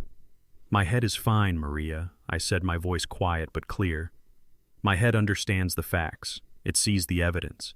It knows that what Detective Miller and you are doing is necessary and just. My head is ready for this fight. I paused, taking another breath. But my heart is a different story. My heart is a foolish old thing, and it's breaking. A look of deep compassion crossed her face. Eli, you don't have to... No, let me say this, I insisted gently. I'm not having second thoughts. Don't worry about that. What Kevin and Ashley did, it was a line that can never be uncrossed. There must be consequences. I know that. But all night, I couldn't sleep. I kept seeing him. Not the man he is now, but the boy he was. I stared out the window, but I wasn't seeing the city. I was seeing a ghost from 30 years ago. I remember when he was 5, I said, my voice growing thick with memory. We found a baby bird that had fallen out of its nest in the backyard. Its wing was broken. Kevin was so upset he cried. He insisted we bring it inside. He made a little bed for it in a shoebox, and for 3 days he barely left its side. He tried to feed it with an eyedropper. The little bird didn't make it. And Kevin, he sobbed in my arms for an hour. He had so much empathy, so much softness in his heart. I look at the man in those surveillance photos, the man who hired a stranger to impersonate his own father, and I keep asking myself, where did that little boy go? I turned back to face her, my eyes pleading for her to understand. I know he's gone, Maria. Logically, I know it, but a father's heart doesn't run on logic. It runs on a foolish, stubborn kind of hope. And before I close the door on that boy forever, I feel like I have to do one last thing. Maria listened patiently, her entire focus on me. What do you want to do, Eli? She asked softly. The birthday party, I said. The plan is solid. I understand the strategy. I go, I leave, and that's the signal for the arrest. I will do that. But while I am there, I want to give him the gift I had always intended to give him. The watch, she said, her voice a near whisper. I nodded. His grandfather's watch. I want to put it in his hands. I want to look him in the eye one last time, not as the victim of his crime, but simply as his father. I want to give him one final tangible choice, a choice between legacy and greed, between family and a forged signature. I could see the lawyer in her calculating the risks, the potential complications. And what if he accepts it, Eli? What if he shows a moment of remorse? I shook my head, a sad, weary finality settling over me. He won't, I said with certainty. The boy who cried over the baby bird would have, but that boy is gone. The man who is left, the man who spent your father's legacy on a BMW for his wife. That man will see the watch as nothing more than an old piece of junk. I know that. But I need to do it for me, not for him. So that when this is all over, when he's paying for what he's done and I'm alone in that big quiet house, I will know. I will know without a single shred of doubt that I gave him every chance to be the man I raised him to be. I need that closure, Maria. I need to know that I fought for his soul until the very last second. The lawyer in her eyes receded, and all that was left was the friend. She reached across the space between us and placed her hand on my arm. "Okay, Eli," she said, her voice thick with an emotion she rarely showed. "Okay. It doesn't change the legal plan. In fact, from a strategic perspective, it makes the narrative even stronger. It paints you as a patient, loving father who was pushed to the absolute final limit before acting." She gave my arm a gentle squeeze. "You'll give him the watch. You'll give him his final choice. And when he makes the wrong one, and you will walk away with your head held high, knowing you did everything a father could do." I felt a profound sense of release, as if a great weight had been lifted from my soul. She understood. She saw the man, not just the client. I looked at the picture of her and Carlos, and I knew my old friend was here in this room with us. "Thank you, Maria," I said, my voice filled with a gratitude that went far beyond legal fees. She smiled, a sad but resolute expression on her face. "My father loved you like a brother, Eli. This isn't just a case for me. This is for family. We had our strategy, but now we also had our heart. And I was ready for the final act." The week leading up to Kevin's birthday party was the longest of my life. I moved through my days like a ghost in my own home, the impending confrontation a constant heavy weight in my chest. There were no more updates from Maria or Detective Miller. The case was built. The trap was set. All that was left was for me to play my part. I spent most of my time in the workshop, the one place where the world still made sense. I didn't work on any big projects. I mostly just sanded old pieces of wood, the rhythmic back and forth motion, a kind of meditation. The smell of cedar and pine was the only thing that could soothe the turmoil in my mind. On the evening before the party, I knew it was time. I went to the old cedar chest that sat at the foot of my bed. I lifted the heavy lid, and the familiar, comforting scent of my past washed over me. This was where Rose and I kept our treasures. Her wedding dress was in there, carefully preserved in a box. There were stacks of Kevin's childhood drawings and photo albums with worn, cracked leather covers. Tucked away in a small, velvet-lined compartment was the watch. I lifted it out. The Hamilton felt heavy and cool in the palm of my hand. The gold plating had worn away on the edges, revealing the brass beneath. The crystal face was covered in a web of tiny, faint scratches, each one a silent testament to a day of hard work. I wound the small crown on the side, and the second hand began to sweep across the dial with a steady, reassuring tick. It was the sound of my father's life. He had given it to me on the day I graduated from high school. He wasn't a man of many words. He just took it off his own wrist and pressed it into my hand. "A man is only as good as his word and his time," he'd said, his voice rough. "Don't you ever waste either one." I had worn it every day for 50 years until the day I retired. It was a symbol of everything he had taught me, that you show up early, you stay late, you do the job right, and you never, ever take what isn't yours. Holding the watch, I felt a pang of shame, as if I had somehow failed him, failed the legacy he had passed down to me. How could my son, his grandson, have strayed so far from these simple, solid truths? The memories came unbidden, a flood of images from a life that felt like it belonged to someone else. I remembered bringing a 5-year-old Kevin into the workshop for the first time. His eyes were wide with wonder at the saws, the drills, the stacks of lumber. I set up a small stool for him and taught him how to sand a block of wood until it was as smooth as glass. I can still see the look of intense concentration on his face, his tongue sticking out of the corner of his mouth just like mine did when I was focused. His first project was a birdhouse. It was crooked, The nails were bent, but he was so proud of it. We hung it on the old oak tree in the backyard, and he and Rose would watch it every morning waiting for a family of wrens to move in. I remembered the time he at 10 years old accidentally threw a baseball through old Mr. Henderson's kitchen window. He came home terrified, crying, convinced he was going to jail. I didn't yell at him. I just sat him down at the kitchen table and told him that a man takes responsibility for his mistakes. I walked with him over to Mr. Henderson's house. I made him look the old man in the eye, apologize, and promise to pay for the damage. For the next 2 months, Kevin did yard work for half the neighborhood, mowing lawns and pulling weeds until he had earned every penny to pay for that window. I was so proud of him that summer.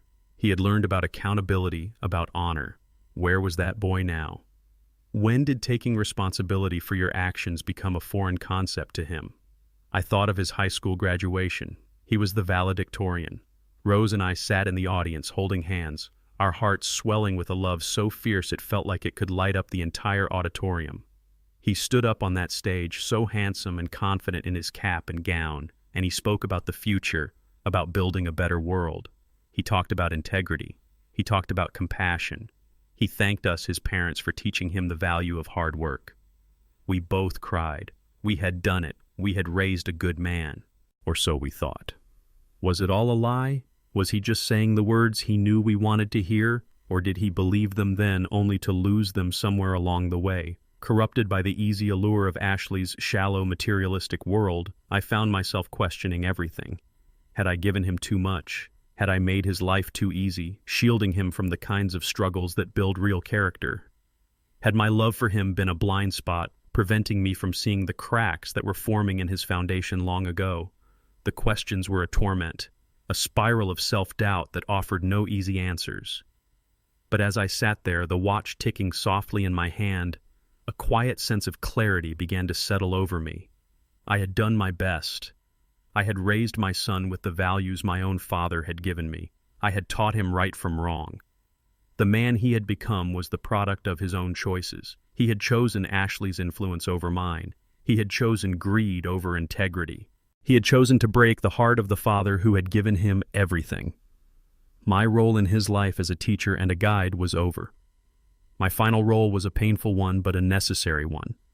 It was the role of the consequence. My love for my son had not died, but it had transformed.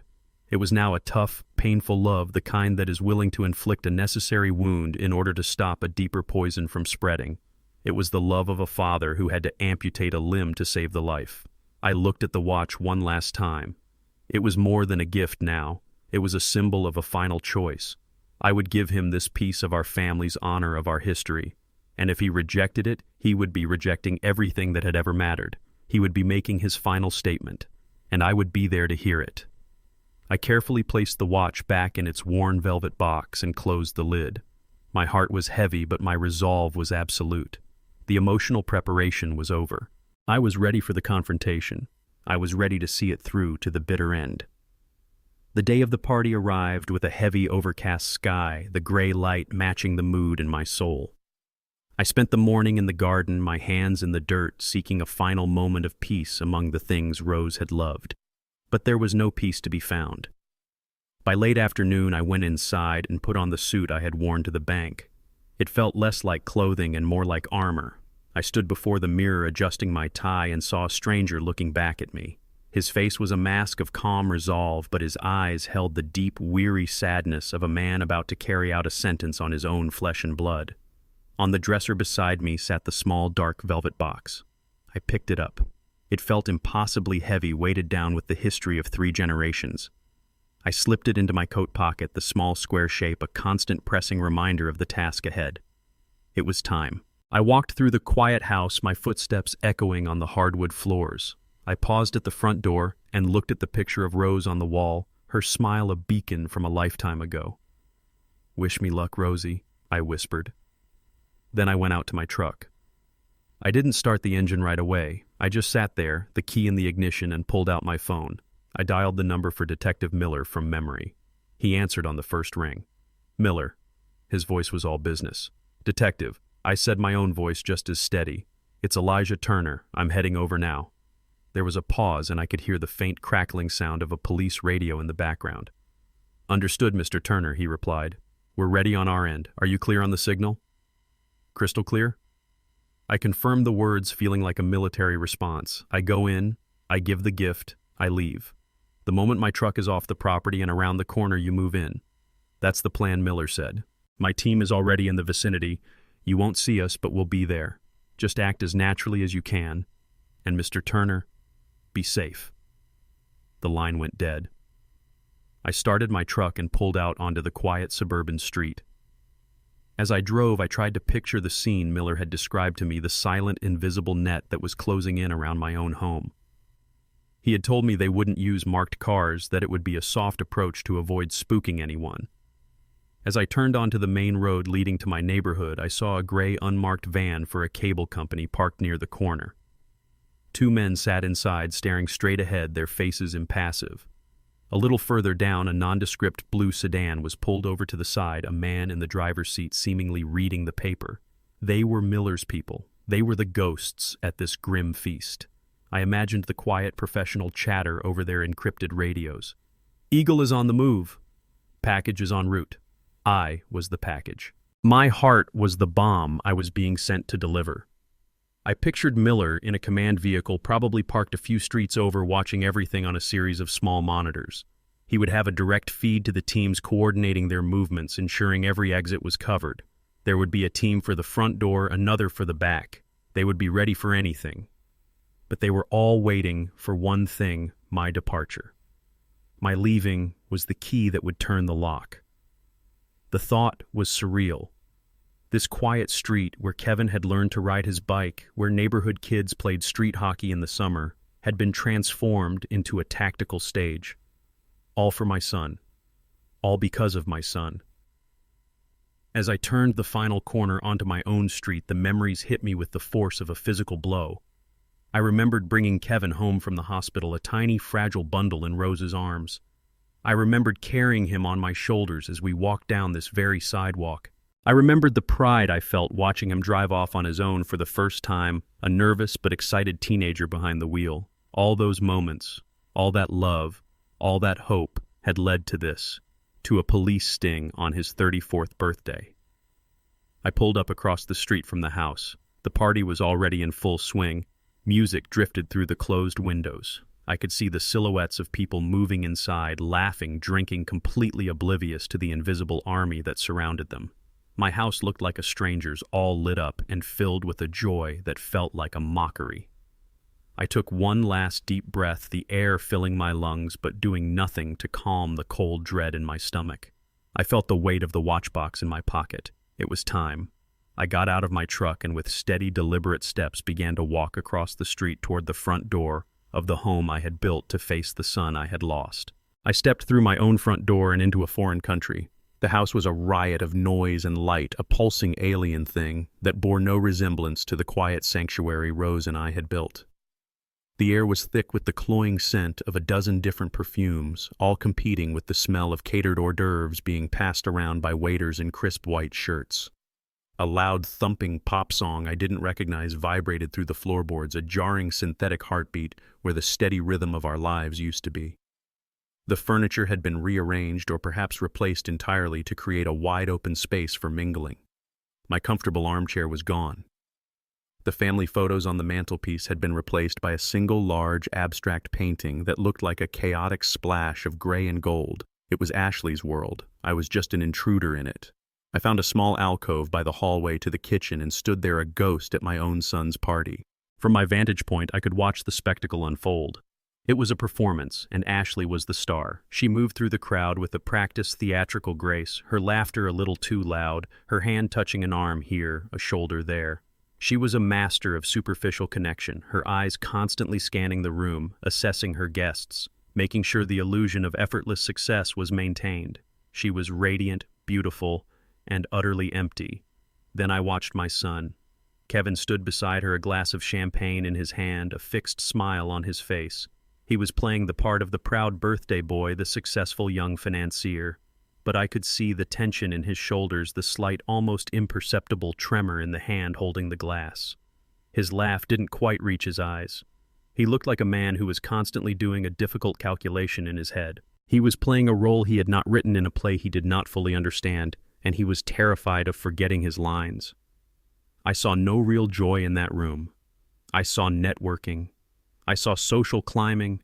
I saw people assessing each other's worth based on the brand of their watch or the zip code of their address.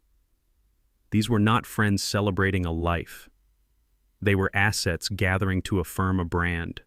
And my son, my kind, gentle son who used to cry over injured birds, was the brand they were celebrating. My resolve, which had felt so absolute, wavered for a moment. A wave of profound sadness washed over me. This was the life he had chosen, this hollow, glittering, meaningless performance. And he had sold his soul for it. He had sold my legacy, my trust, and his mother's memory for a room full of shallow strangers and a wife who saw him as just another accessory. The sadness passed, and what was left was a cold, hard certainty. I was not just here to execute a plan. I was here to perform a mercy killing, to end this charade and force my son to finally face a single, undeniable truth. After what felt like an eternity, Ashley's eyes finally landed on me. She pasted on her brilliant smile and glided over Kevin, trailing in her wake like a ship being pulled by a tugboat. Eli. "There you are," she chirped as if she hadn't seen me standing in the same spot for the last hour. "We were wondering where you were. Are you having a good time?" "It's quite a party, Ashley," I said, my voice neutral. "Hey, Dad," Kevin said, his eyes not quite meeting mine. "Glad you could come." "I wouldn't miss your birthday, son," I replied. The lie felt heavy on my tongue. Ashley insisted on introducing me to a few of their friends, a lawyer and his perfectly manicured wife. "This is Kevin's father," Elijah Ashley announced. The man shook my hand, his grip firm and brief. "A pleasure," he said, his eyes already scanning the room for someone more important to talk to. "Kevin's told us so much about you." Another lie. We exchanged a few more meaningless pleasantries before they excused themselves, and I was left alone with my son and his wife once more. Then the moment came. Ashley clinked a spoon against her champagne glass, calling for everyone's attention. The music softened. "Everyone," she said, her voice projecting across the room. "Can I have your attention? Please, I'd just like to say a few words about the birthday boy, my amazing, brilliant husband, Kevin." She then launched into a gushing 5-minute speech about his ambition, his success, his wonderful taste. It was a speech about the man she had molded, not the boy I had raised. When she finished, she started singing "Happy Birthday." The whole room joined in their voices, a loud, slightly off-key chorus. Kevin stood there smiling awkwardly, the center of a universe he had not created. After the song ended and the applause died down, I knew it was my turn. I stepped forward from the shadows of the hallway. The room grew quiet again, an expectant hush falling over the crowd. I walked toward my son, my steps slow and deliberate. I could feel every eye in the room on me. I stopped in front of him. "I have something for you, son," I said, my voice quiet but clear, cutting through the silence. I reached into my coat pocket and pulled out the old, dark velvet box. With all the composure I could muster, I opened it. The room was brightly lit, but the old Hamilton watch seemed to absorb the light, its worn gold surface glowing with a soft, warm patina. I held it out to him. "This was your grandfather's," I said, my voice steady, my eyes locked on his. "He gave it to me when I became a man. It represents everything our family stands for: hard work, honesty, a good name." I pushed it a little closer to him. "And now I want to give it to you." The room was unnaturally quiet. The cheap pop music had faded away, leaving a vacuum that was filled by the unspoken tension of 40 strangers. All eyes were on the small, dark velvet box in my hand. I felt like I was on a stage, the final actor in a tragedy about to deliver the last heartbreaking lines. I looked past the crowd, past the cold, abstract art on the walls, and focused on my son. For a moment, the man in the expensive shirt disappeared, and I saw the 5-year-old boy with a scraped knee, the 10-year-old who loved to fish, the 18-year-old bursting with pride on his graduation day. My heart ached with the ghost of that boy. I took a step closer, my movements slow and deliberate. I opened the box. The old Hamilton watch with its worn gold and its web of fine scratches seemed to drink in the light. It was a humble object in a room filled with expensive glittering things, but it had a weight, a substance that none of them possessed. "Kevin," I said, my voice quiet but carrying through the silent room. Your grandfather, a man you barely got to know, gave this to me on the day I graduated high school. He wasn't a man for fancy speeches. He just told me that a man is only as good as his word and his time, and that I should never waste either one. I held the box out to him. I've worn this watch for 50 years. It was on my wrist when I signed the papers for my first construction contract. It was on my wrist at the hospital the day you were born.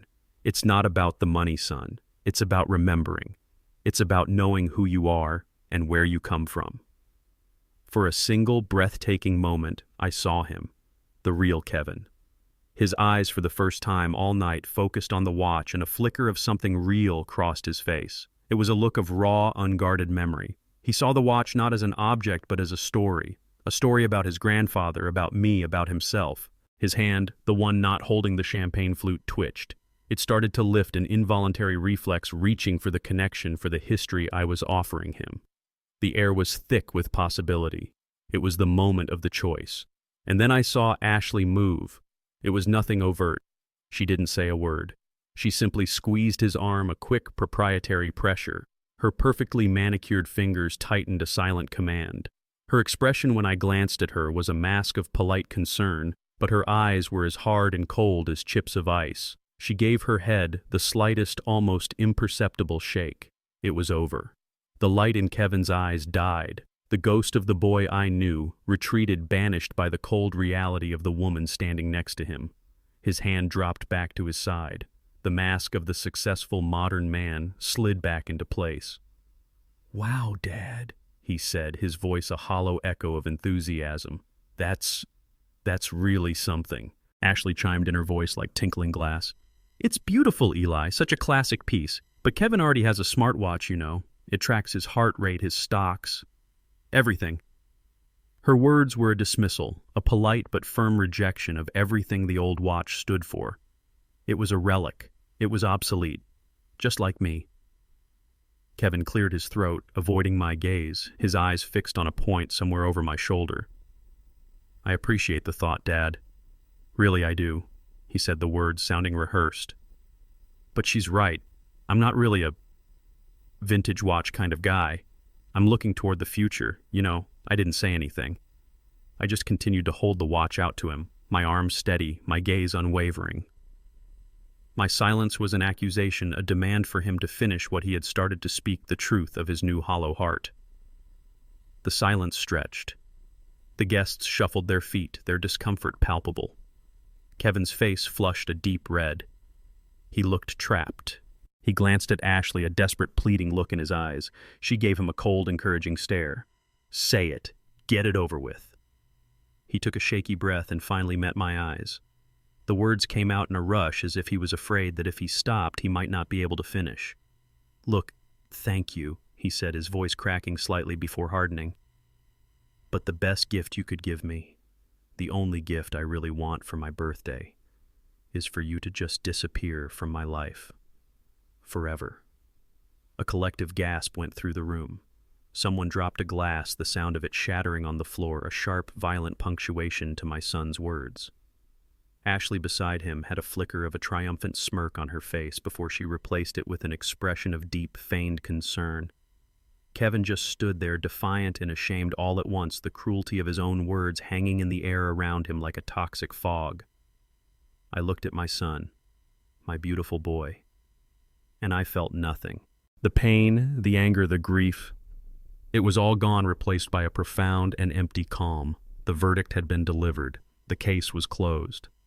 I slowly, deliberately closed the lid of the velvet box. The soft, final click echoed through the room.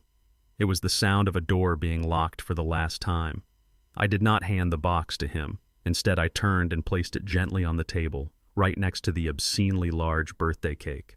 Let his new life, his new friends, his new wife have it all. I had no part in it anymore. Without another word, without a single glance back, I turned away. I walked through the crowd of stunned, silent strangers. They parted for me as if I were a leper. I walked past the cold, abstract art, past the expensive furniture, and straight to the front door. I did not run. I did not stumble. My back was straight, my steps were even. I opened the door, stepped out into the cool night air, and closed it softly behind me, leaving the wreckage of my family in the deafening silence I left behind. The silence in the room was a physical thing, a heavy, suffocating presence that pressed in on all of us. No one moved. No one spoke. They all just stared their faces, a mixture of shock, pity, and a kind of horrified fascination. I looked at my son one last time. The defiance was still on his face, but underneath it I saw a flicker of panic. He seemed to finally understand the magnitude of what he had just done. He had not just rejected a gift, he had detonated a bomb in the middle of his own life. Beside him, Ashley's face was a mask of triumph. She had won. She had successfully severed the final tie that bound Kevin to his past, to his conscience. My gaze was steady. There were no more tears to be shed, no more words to be said. Everything that needed to be understood was now laid bare in the ugly silence. With a slow, deliberate motion, I lowered the lid of the velvet box. The soft click as it closed was the loudest sound in the room. It was the sound of a final verdict being rendered. I did not try to give it to him again. Instead, I turned to the table where the large, ornate birthday cake sat, a monument to their superficial life. I placed the box on the edge of the table, a small, dark island in a sea of white frosting, a final offering to the life he had chosen. Then I turned my back on him, on all of it. My walk to the front door was the longest of my life. The crowd of strangers who had treated me like a piece of furniture all evening parted from me like the Red Sea. Their stunned, silent faces followed my progress. I did not rush. My steps were even measured. Each footfall on the plush, unfamiliar rug was a deliberate act of departure. I kept my back straight, my shoulders squared. I would not give them the satisfaction of seeing me broken. I would not let my exit be an act of retreat. It was an act of judgment. I did not look back. I did not want to see my son's face or the triumphant smirk on his wife's. The image in my mind was of the 5-year-old boy who cried over a broken bird, and that was the memory I would choose to keep. I reached the front door, my hand closing around the cool, familiar brass of the doorknob I had installed myself 40 years ago. I turned it, opened the door, and stepped out into the cool, clean night air. I did not slam the door. I pulled it closed softly behind me, the latch clicking into place with a quiet, final thud. I was outside. The muffled sound of the ruined party was behind me. I stood on the porch for a moment, a free man, and waited for the sound of justice to arrive. I sat in the cab of my old truck, the familiar scent of worn leather and sawdust, a strange comfort in a world that had just been turned upside down. The engine was off. The only sound was the frantic, uneven beating of my own heart. I could see the house through the windshield, all lit up and alive, a beacon of false joy in the gathering darkness. From this distance, it looked like any other party. But I knew the truth. I knew about the silence that had fallen after I left, the poison that was now seeping into the atmosphere of that bright, cheerful room. My son's words echoed in my mind, replaying on a relentless loop. Disappear from my life. Forever. The words were a clean cut, a final surgical severing of a bond I had once thought was unbreakable. There was no ambiguity. No room for misunderstanding. He had made his choice. He had chosen the glittering, empty world Ashley had built for him over the quiet, solid one his mother and I had given him. I thought about the watch sitting on the table next to that ridiculous cake. It looked so small, so out of place in that sea of superficiality. I had offered him a legacy, and he had chosen frosting. I had offered him a story, and he had chosen a performance. There was a deep, aching sadness inside me, a grief so profound it felt like a physical weight pressing down on my chest. This grief was different from the one I felt when I lost Rose. That had been a clean wound, a painful but natural part of life. This was a jagged, ugly wound, a part of my own body that had become diseased and had to be cut away. I leaned my head against the cool glass of the window and closed my eyes. I pictured Rose's face, her warm, compassionate smile. "I'm sorry, Rosie," I whispered into the darkness of the cab. "I'm so sorry this is what became of our boy. I did my best. I'm doing my best now to protect what we built. I hope you understand." A strange sense of peace settled over me. I was not acting out of vengeance. I was acting out of a painful, terrible love. The love of a father who had to do the hardest thing in the world, let his son face the consequences of his own choices. It was time. My hand was steady as I reached for my phone. I didn't have to look up the number. I knew it by heart. I pressed the call button and lifted the phone to my ear. It rang only once. Miller. His voice was calm, professional. Detective. I said, my own voice, a low, even murmur. It's Elijah Turner. There was a brief pause. I could hear the faint crackle of a radio in the background. Are you clear of the property, Mr. Turner? I'm clear, I replied. I'm down the street just like we planned. And the test? Miller asked, his voice neutral. I thought of my son's cold, empty eyes. The test is complete. I said, the words tasting like ash in my mouth. He failed. There was another pause, longer this time. Understood. Miller said, his voice now laced with a grim finality. Stay where you are. We're moving in now. It's over. The line went dead.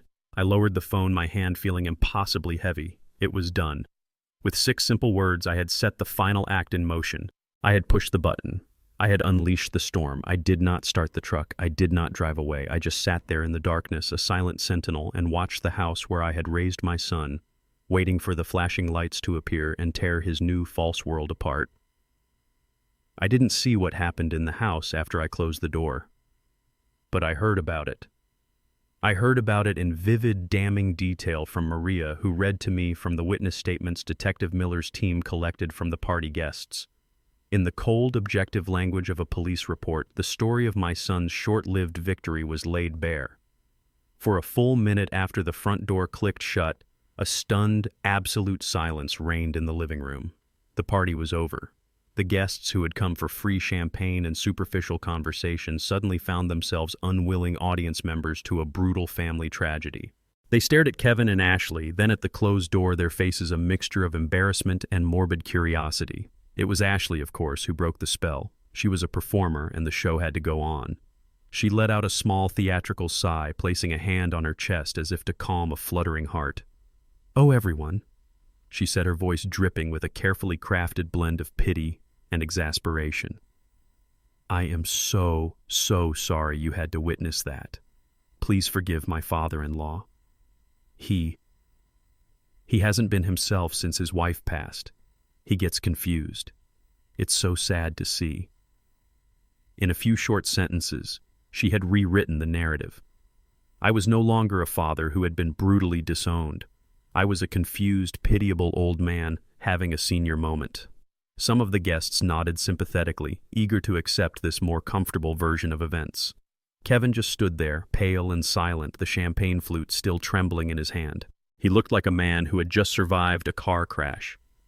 Ashley, ever the perfect hostess, moved quickly to salvage her party. She signaled to the caterer to bring out more food, and she turned the music back on a little louder this time, as if to drown out the lingering stain of what had just happened. The mood, however, was irrevocably broken. The guests began to make their excuses and slip away in quiet, awkward pairs, leaving a trail of half-empty glasses and whispered conversations in their wake. After the last of the guests had gone, leaving only the two of them in the wreckage of their party, Ashley finally dropped the act. She turned to Kevin, her eyes blazing with a fierce, triumphant light. She threw her arms around his neck. "We did it, baby," she whispered, her voice a low, excited hiss. "It's finally done. He's gone." Kevin pulled away slightly, his face still pale with a mixture of shock and shame. "Ash, did we have to be so cruel?" The look on his face. Ashley rolled her eyes, her patience for his weakness wearing thin. She grabbed his face in her hands, her fingers digging into his cheeks. "Don't you dare go soft on me now, Kevin. Not now. We are on the 1-yard line. He was a roadblock. He was a sentimental old fool sitting on our future. Do you think I could have launched my business with him living here second-guessing every decision, complaining about the noise? He was never going to sell. He was never going to leave. You said it yourself, he was living in the past." She released his face and began to pace the room, her energy manic, victorious. "This is perfect. It's better than we could have planned. He didn't just leave, he disappeared. At your birthday party, in front of 20 witnesses, he made a scene, got upset, and walked out. It's the perfect story." Kevin looked at her confused. "What story?" "The story we're going to tell, silly," she said, stopping to look at him as if he were a slow-witted child. "We'll wait a few days, then we'll file a missing persons report. We'll look so concerned. We'll tell the police he was despondent, that he's been confused and depressed since Rose died. We'll play the part of the worried, loving children. And then we just have to wait." After a certain amount of time, we can have him declared legally dead. The house, the assets, everything becomes ours, free and clear. No more arguments, no more guilt trips. He gave you the gift you asked for, honey. He disappeared. The cold, calculated cruelty of her plan was breathtaking. She saw my departure not as a tragedy, but as a legal strategy. Kevin was still hesitant. "I don't know, Ash." "Stop it," she snapped, her voice sharp. "This is what we wanted. This is what you wanted. Think about it. We can sell this old relic and build our dream house. A real home with a pool and a proper kitchen, not this." She gestured around the room with a look of disgust. To celebrate her victory, she went to the bar and popped a fresh bottle of champagne, the sound echoing in the now empty house. She poured 2 glasses and handed one to Kevin. His hand was still shaking. "To us," she said, raising her glass. "To our future, uninterrupted." Kevin looked at the bubbling champagne, then at his wife's hard, smiling face. He took a deep breath, the last of his conscience seeming to drain out of him. He raised his glass to meet hers. "To us," he repeated, his voice a hollow echo.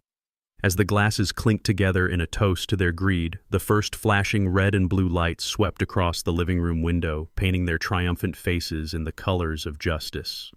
I sat in the darkness, the engine of my old truck silent. I was a spectator at the demolition of my own family. I didn't have to wait long. Detective Miller, in a later conversation, walked me through the scene that unfolded in the moments after my call. He described it with the detached professional clarity of a man who had seen 1,000 variations of the same ugly story. He told me that inside the house, in the wake of the guests' hasty departure, a triumphant quiet had settled. It was the quiet of a battle won, of a long and tedious campaign finally concluded. Ashley, flushed with victory, had popped a fresh bottle of champagne. She and Kevin stood in the center of the living room, surrounded by the debris of their party, and raised their glasses. The clink of their crystal flutes was, Miller said, the last sound of their old lives. The first sign that their new world was about to end was subtle. A flash of red and blue light silently swept across the large picture window, painting their smiling faces in the colors of an emergency. Ashley frowned, annoyed. "Is there an accident on the street?" she muttered, more irritated by the interruption than alarmed. Kevin, however, looked uneasy. He lowered his glass, a flicker of an old forgotten anxiety in his eyes. And then came the sound. It wasn't a knock. It was a loud percussive banging on the front door, a sound so forceful it seemed to shake the entire house. It was the sound of authority, of a power that would not be ignored. Before either of them could move, before they could even process the sound, the front door burst open, the wood around the lock splintering and giving way. The room was suddenly flooded with dark figures. Plainclothes detectives and uniformed officers swarmed in their movements, swift, economical, and utterly overwhelming. The space that had been a stage for a birthday party just minutes before was now a secured tactical scene. The commands were sharp, overlapping a cacophony of absolute control. "Atlanta PD, nobody move. Show me your hands. Now." Ashley let out a piercing shriek, a sound of pure, undiluted terror. The carefully constructed mask of the elegant, sophisticated hostess shattered into a million pieces, revealing the panicked, cornered animal underneath. Her champagne flute dropped from her hand, its contents splashing across the expensive white rug. Kevin was frozen solid, a statue of disbelief. His own glass slipped from his numb fingers and shattered on the hardwood floor, the sound lost in the chaos of the raid. His face was a blank canvas of shock, his mind unable to comprehend the sudden, violent intrusion of this harsh reality into his celebration. Detective Miller was the calm eye of the storm. He stepped forward, his badge clipped to his belt, a folded warrant in his hand. "Kevin Turner Ashley." "Turner," he said, his voice cutting through the noise. Kevin could only stare at him, his mouth opening and closing silently like a fish out of water. What is this?" he finally stammered. "What's going on?" Miller's voice was cold, devoid of any emotion. "You are both under arrest on suspicion of bank fraud, identity theft, and financial elder exploitation." At the words, elder exploitation, Kevin's world finally completely collapsed. A look of horrified understanding dawned on his face. His eyes widened, and he looked wildly around the room as if he expected to see me standing in the corner, a silent accuser. This wasn't a mistake. This wasn't a misunderstanding. This was about his father. This was real. But while Kevin was paralyzed by the sudden crushing weight of his guilt, Ashley's fear was already transforming into a venomous, panicked instinct for self-preservation. As two uniformed officers moved toward her, their handcuffs at the ready, she began to scream, her voice a hysterical, screeching thing. It was him, she shrieked, pointing a trembling, manicured finger at her own husband. It was all his idea. I didn't know anything about a loan. He handles all the money. He told me his father had given him an early inheritance. She turned her tear-streaked, terrified face to the detectives. He lied to me. He lied to all of you. Ask him. Detective Miller told me that the look on my son's face in that moment was something he would never forget. It was the look of a man watching his entire world turn to ash in a single instant. The woman he had betrayed his own father for the woman whose ambition had been the engine of their entire conspiracy was now sacrificing him to save herself without a moment's hesitation. The foundation of their life together, built on a bedrock of shared greed, crumbled into dust. He just stared at her, his expression one of utter, devastating betrayal. The officers ignored Ashley's frantic, self-serving lies. They were professionals. They had heard it all before. They cuffed her, her tirade dissolving into pathetic sobs. They cuffed Kevin, who offered no resistance at all. He was a hollowed-out man, a puppet whose strings had been cut. They were led out of the house they had stolen past the splintered frame of the front door. A few neighbors, drawn by the commotion, were standing on their lawns, their phones held up, the small, bright screens recording every humiliating second. Kevin and Ashley were placed in the back of separate squad cars. The doors slammed shut, a sound of absolute metallic finality. As I sat in my truck down the street and watched the flashing lights pull away into the night, I felt no triumph. Just the grim, quiet satisfaction of a foundation that had held, and the deep, profound sorrow for the son who had tried to tear it down. Justice had arrived, and it was as loud, as messy, and as ugly as the lies it had come to destroy. The hours after the arrest were a blur of flashing lights and official procedures. I gave a brief final statement to Detective Miller on the scene and then drove home. My old truck feeling like a stranger's car, the road ahead a dark, unfamiliar path. My house was quiet, the silence a welcome relief after the chaos of the party. But it was a heavy, mournful quiet, filled with the ghosts of what had been and the harsh reality of what I had done. I didn't sleep that night. I just sat in my armchair, the one Ashley had wanted to throw away, and waited for the dawn. The real story of that night, the ugly final act of the drama, took place miles away in the cold, sterile interview rooms of the Atlanta Police Department. Detective Miller, with Maria present, recounted the interrogations to me a few days later. He said it was a textbook example of what happens when a partnership built on greed is put under pressure. It doesn't bend. It shatters. They started with Ashley. They put her in a small, windowless room with nothing but a metal table and 3 chairs. Miller told me that her initial hysteria had evaporated, replaced by a cold, calculating fear. She was no longer the glamorous hostess or the screeching victim. She was a cornered animal, her mind racing, looking for any possible escape route. She had decided on her strategy before the detective even opened his notebook. She was going to be the innocent wife, the naive and trusting partner who had been manipulated by a secretive, controlling husband. I just don't understand any of this. She began, her voice a practiced, trembling whisper, tears welling up in her perfectly made-up eyes.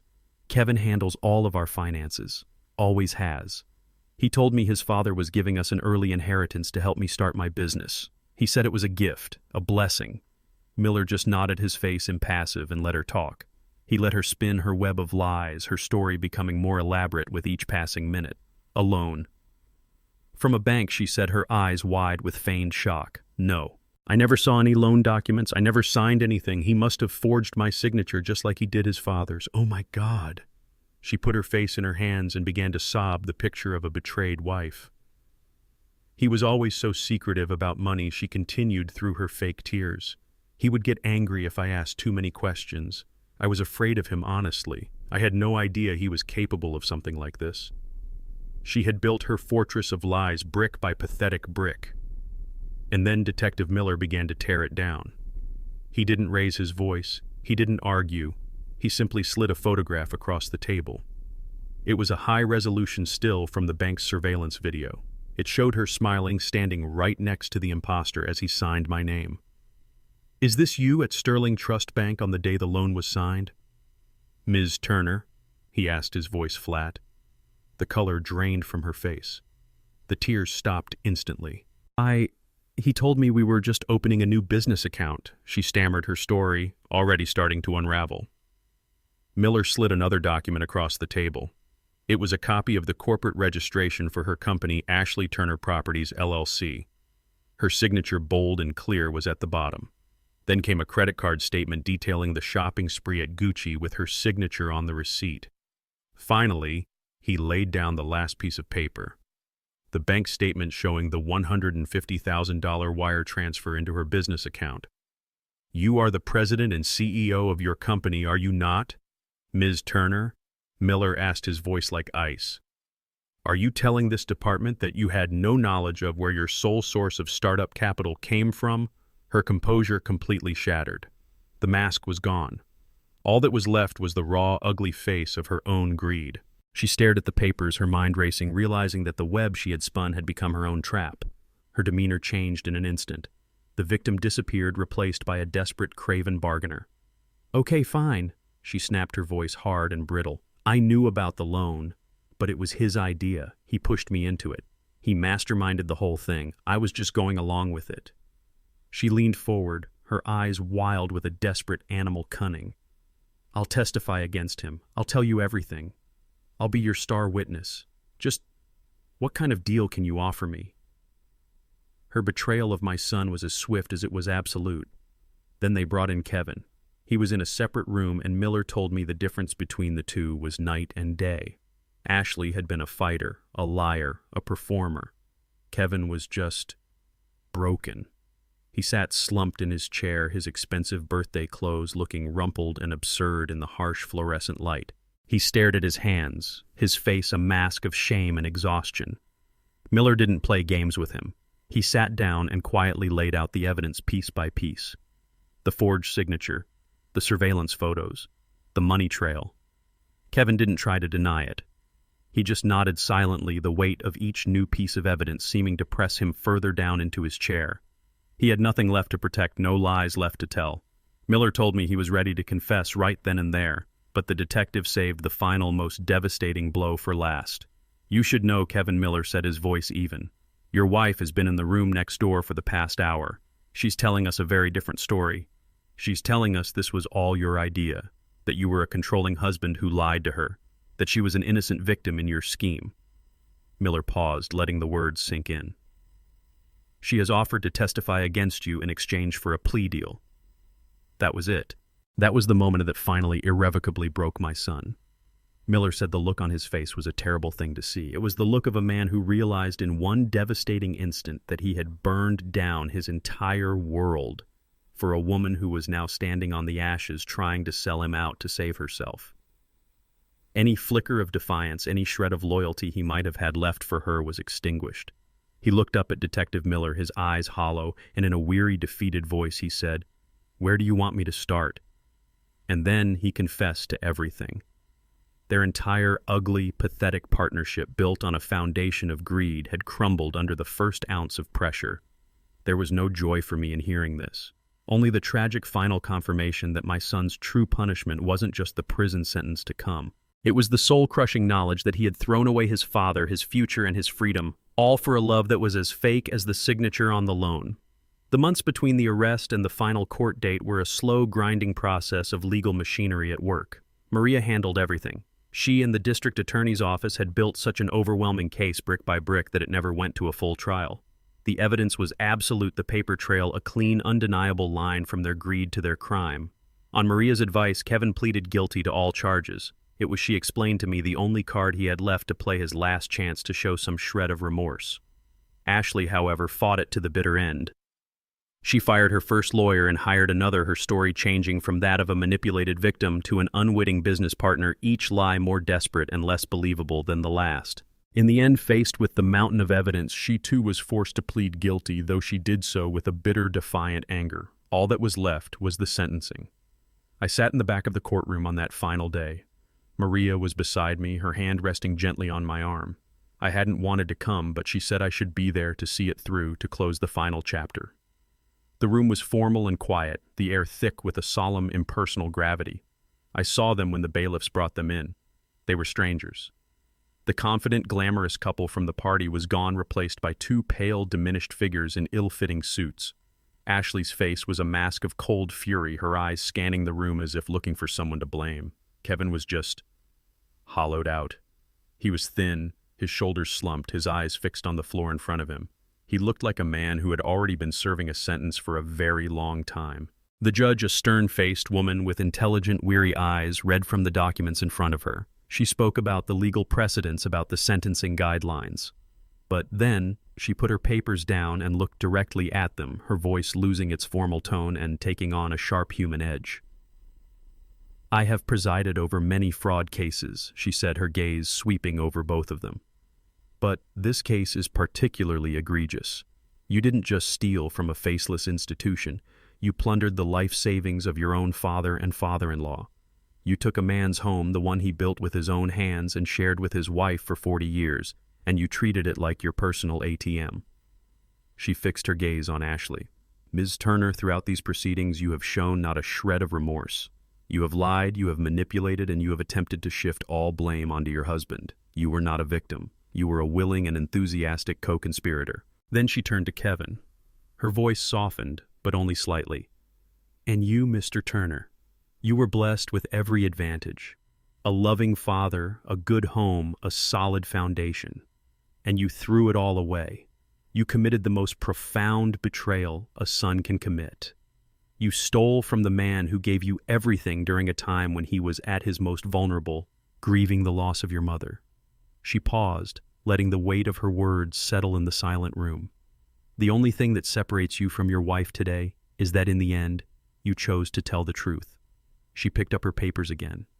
"Therefore," she said, her voice once again, "the formal instrument of the law for the crimes of bank fraud, identity theft, and criminal conspiracy, this court sentences you, Ashley Turner, to 10 years in a federal penitentiary." A sharp, strangled gasp escaped Ashley's lips.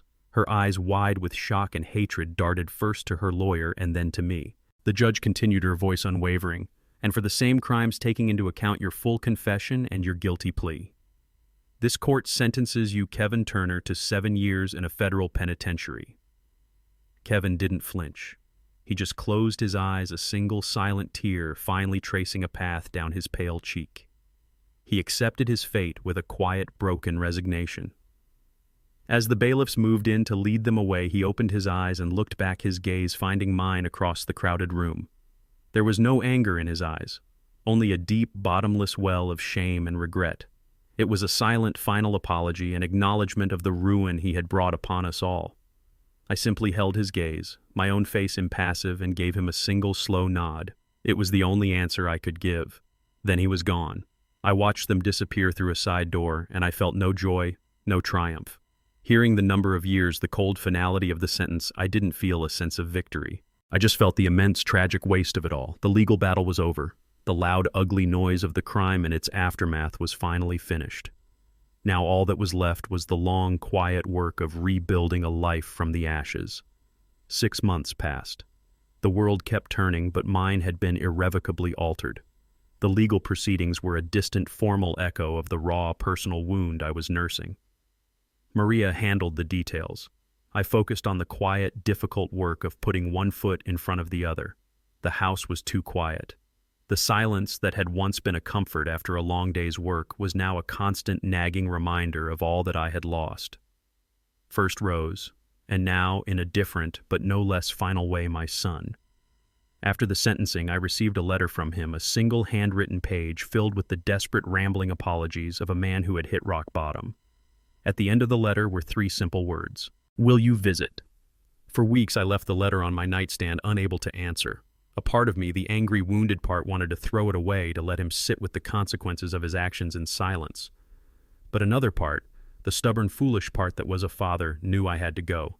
I had to see him one last time, not as a defendant or a criminal, but as my son. The Federal Correctional Institution was a 2-hour drive from my home. It was a grim, imposing place of concrete and steel, a world away from the sun-drenched garden where I had raised my boy. The visiting room was even worse than I had imagined. It was a long, narrow space painted a sickly shade of green, filled with the low, mournful murmur of broken families trying to piece themselves together through thick panes of plexiglass. The air was heavy with the smell of disinfectant and despair. I sat down at the small designated stall, the plastic chair cold and hard beneath me. I picked up the black telephone receiver. It felt greasy to the touch. I waited. When the guard led him in, I almost didn't recognize him. The expensive suit was gone, replaced by a drab, ill-fitting prison jumpsuit. He had lost weight, and there were dark, hollow circles under his eyes. The confident, arrogant man from the birthday party had vanished, and in his place was a pale, haunted boy. He looked younger than his 34 years. He looked lost. He sat down opposite me, the thick glass, a physical manifestation of the chasm between us. He fumbled with his own receiver, his hands shaking. For a long, painful minute, we just sat there in silence, the only sound the crackle of static on the line. He couldn't meet my eyes. He just stared down at the scuffed countertop. It was he who finally broke the silence, his voice a hoarse, broken whisper. "Dad." He took a shuddering breath. I am so sorry." The words were a torrent of grief, of a shame so profound it was almost a physical thing. I didn't reply immediately. I just looked at him, at this stranger who wore my son's face. "Sorry for what, Kevin?" I asked, my voice quiet even. "I need to hear you say it. I need to know that you understand."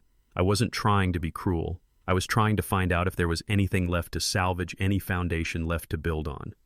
His eyes finally met mine, and they were swimming with tears. For everything he sobbed, the words tumbling out.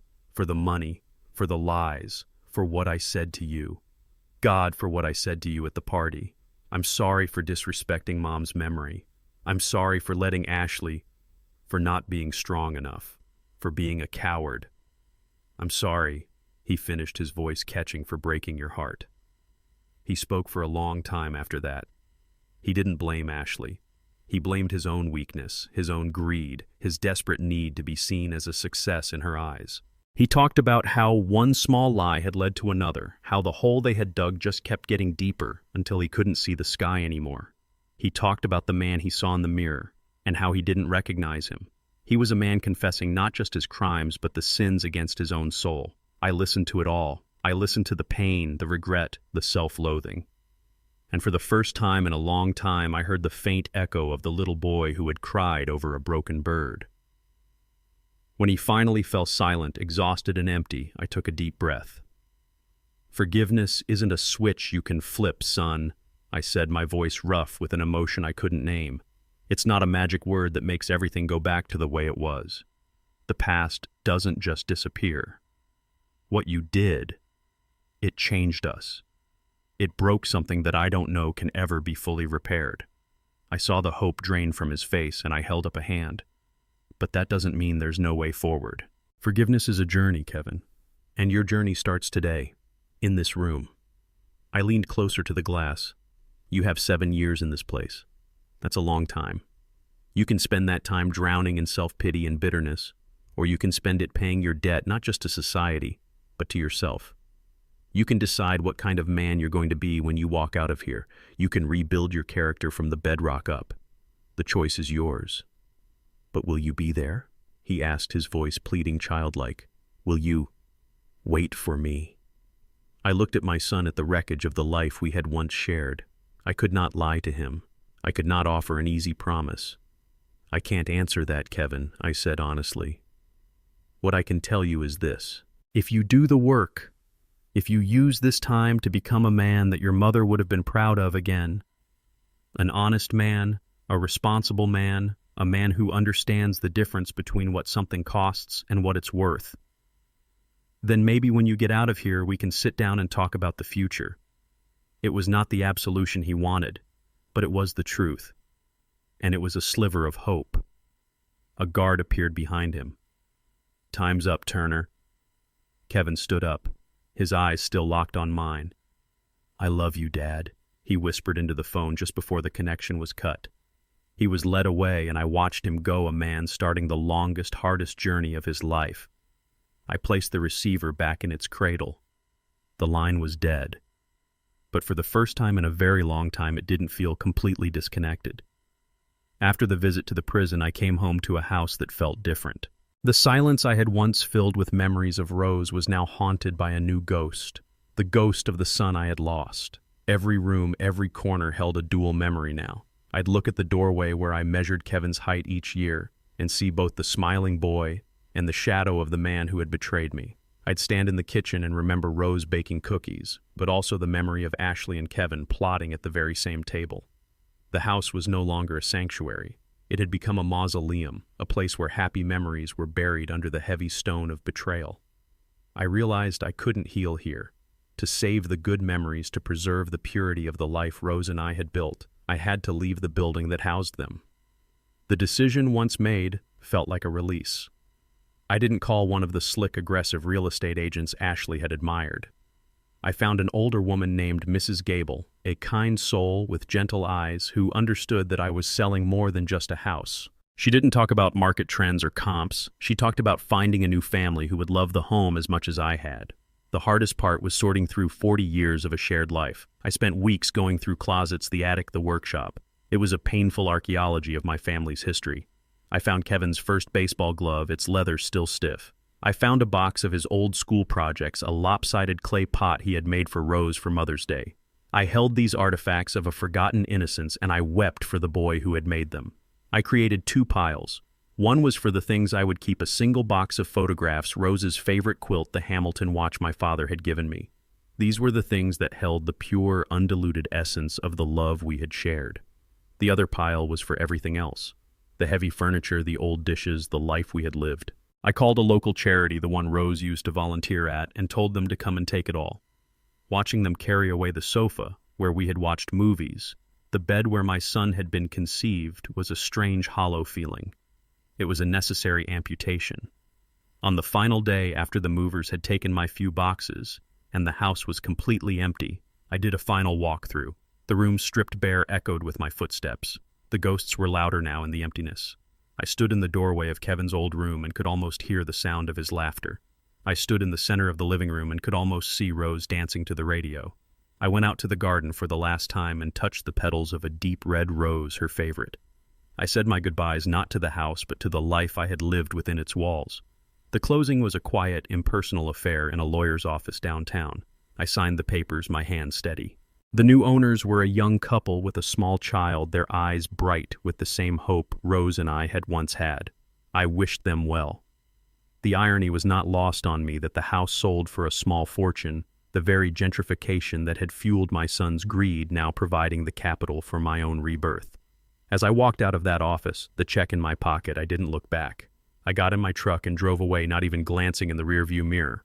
I felt not sadness, but a profound sense of lightness. I was untethered. The house was no longer my anchor, and it was no longer my prison. I was carrying the best parts of my past with me, not in boxes, but in my heart. And for the first time in a very long time, the road ahead felt open and full of possibility. I didn't stay in Atlanta. The city held too many ghosts. After the house was sold, I packed my single box of memories into my truck and drove south towards the coast with no destination in mind. I ended up in a small, quiet town near Savannah, a place where the air was thick with the scent of salt and jasmine, and the old oak trees were draped in Spanish moss. I bought a small house, a simple one-story place with a porch and a small yard that I could turn into a new garden for Rose. It was more than enough. The money from the sale of the house was a significant sum, enough to live on comfortably for the rest of my life. For a few months, I tried to be retired. I went fishing. I read books. I walked on the beach. But I was a builder. I couldn't sit still. My hands, which had spent 50 years creating things, felt empty and useless. One afternoon, sitting on my porch, I knew what I had to do. I couldn't let the story of my life end with my son's betrayal. That couldn't be the final chapter. The money in my bank account felt tainted, a product of pain and loss. I decided then and there to turn it into something good, to build something new from the ashes of my old life. A few weeks later, I met with a lawyer and established the Rose Turner Legacy Foundation. It felt right. My legacy was never meant to be a house or a bank account. My true legacy was the love and the values Rose and I had shared, and this was how I would honor it. The foundation's mission was simple. It wasn't a generic charity that just wrote checks. It was a hands-on program to provide scholarships and paid apprenticeships for underprivileged youth who wanted to learn a skilled trade: carpentry, construction, electrical work, plumbing. I had seen so many kids in my old neighborhood, bright, capable kids who were told that the only path to success was a 4-year college degree. But not everyone is meant for an office.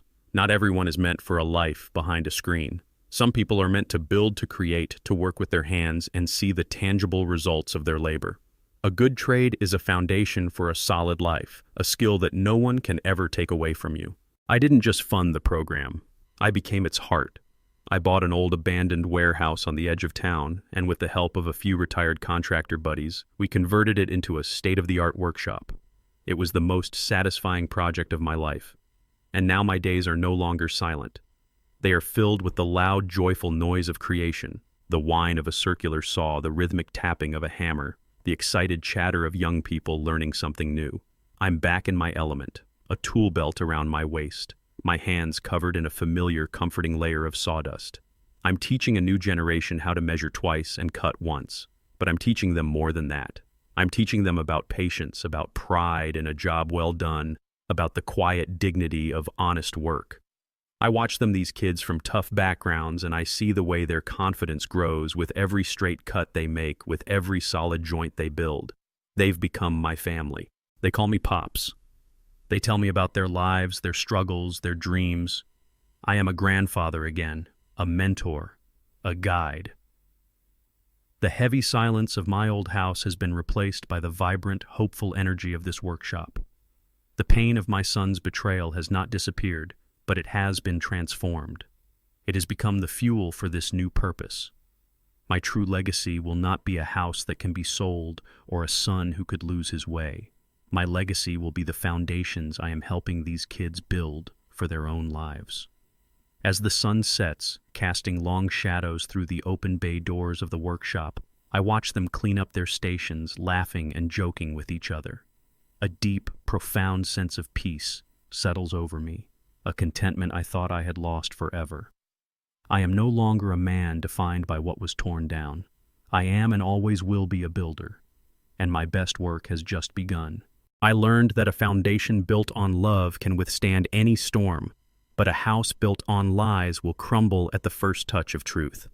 Forgiveness is not about erasing the past, but about reclaiming your future from its grip.